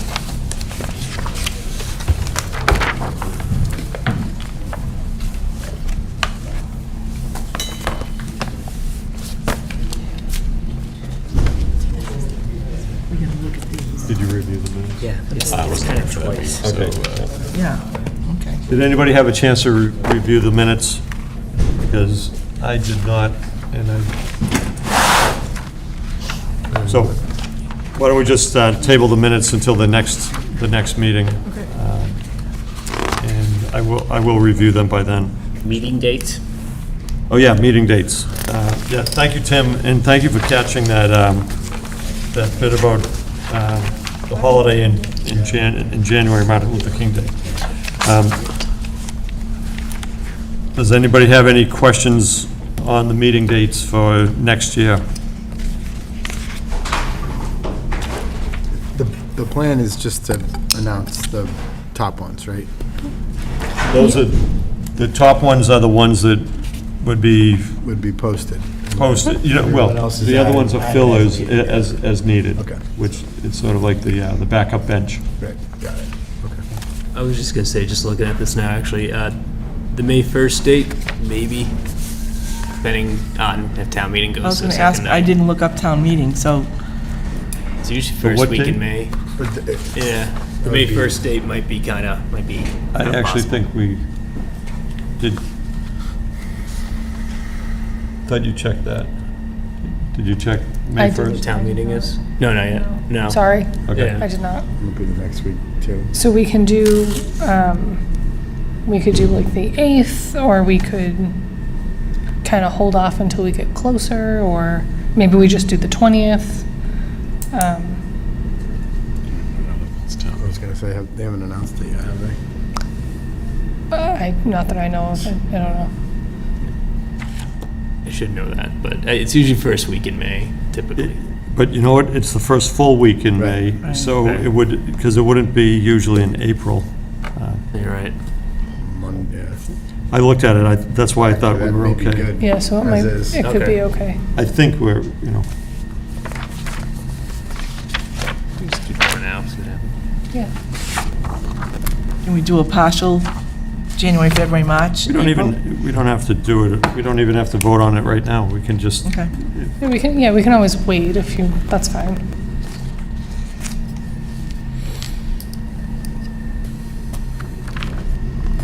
but I did look at that because I don't think town meeting is, has it ever been in April? Actually, I wish your dad were here. Good I'll answer, ask though. him. Yeah. He is me. So, so let's just, we don't have to do anything with this, just take a look at the town meeting, what the town meeting's scheduled for next Okay. year, and you might as well look at October and make sure that we're not hitting it on that one either. Well, that's usually towards the middle of the month, no? Yeah, I think we might be fine. I'm sorry, Yeah. is it October? Sorry, October Second. 2nd. But I think the fall town meeting of next year would be after that. Yeah, it'd be the middle of the month Yeah. usually. Okay. So that would be okay. Okay. Okay. So we'll wait, okay. Yeah, we can hold off on that. Okay, anything else for the board? Okay. What I thought was going to be a short night was not. Okay, Motion to adjourn? yes. Motion by Tim, Second. second by Judy. Any further discussion? All those in favor, please say aye. Aye. Opposed, abstained. Good night, everybody.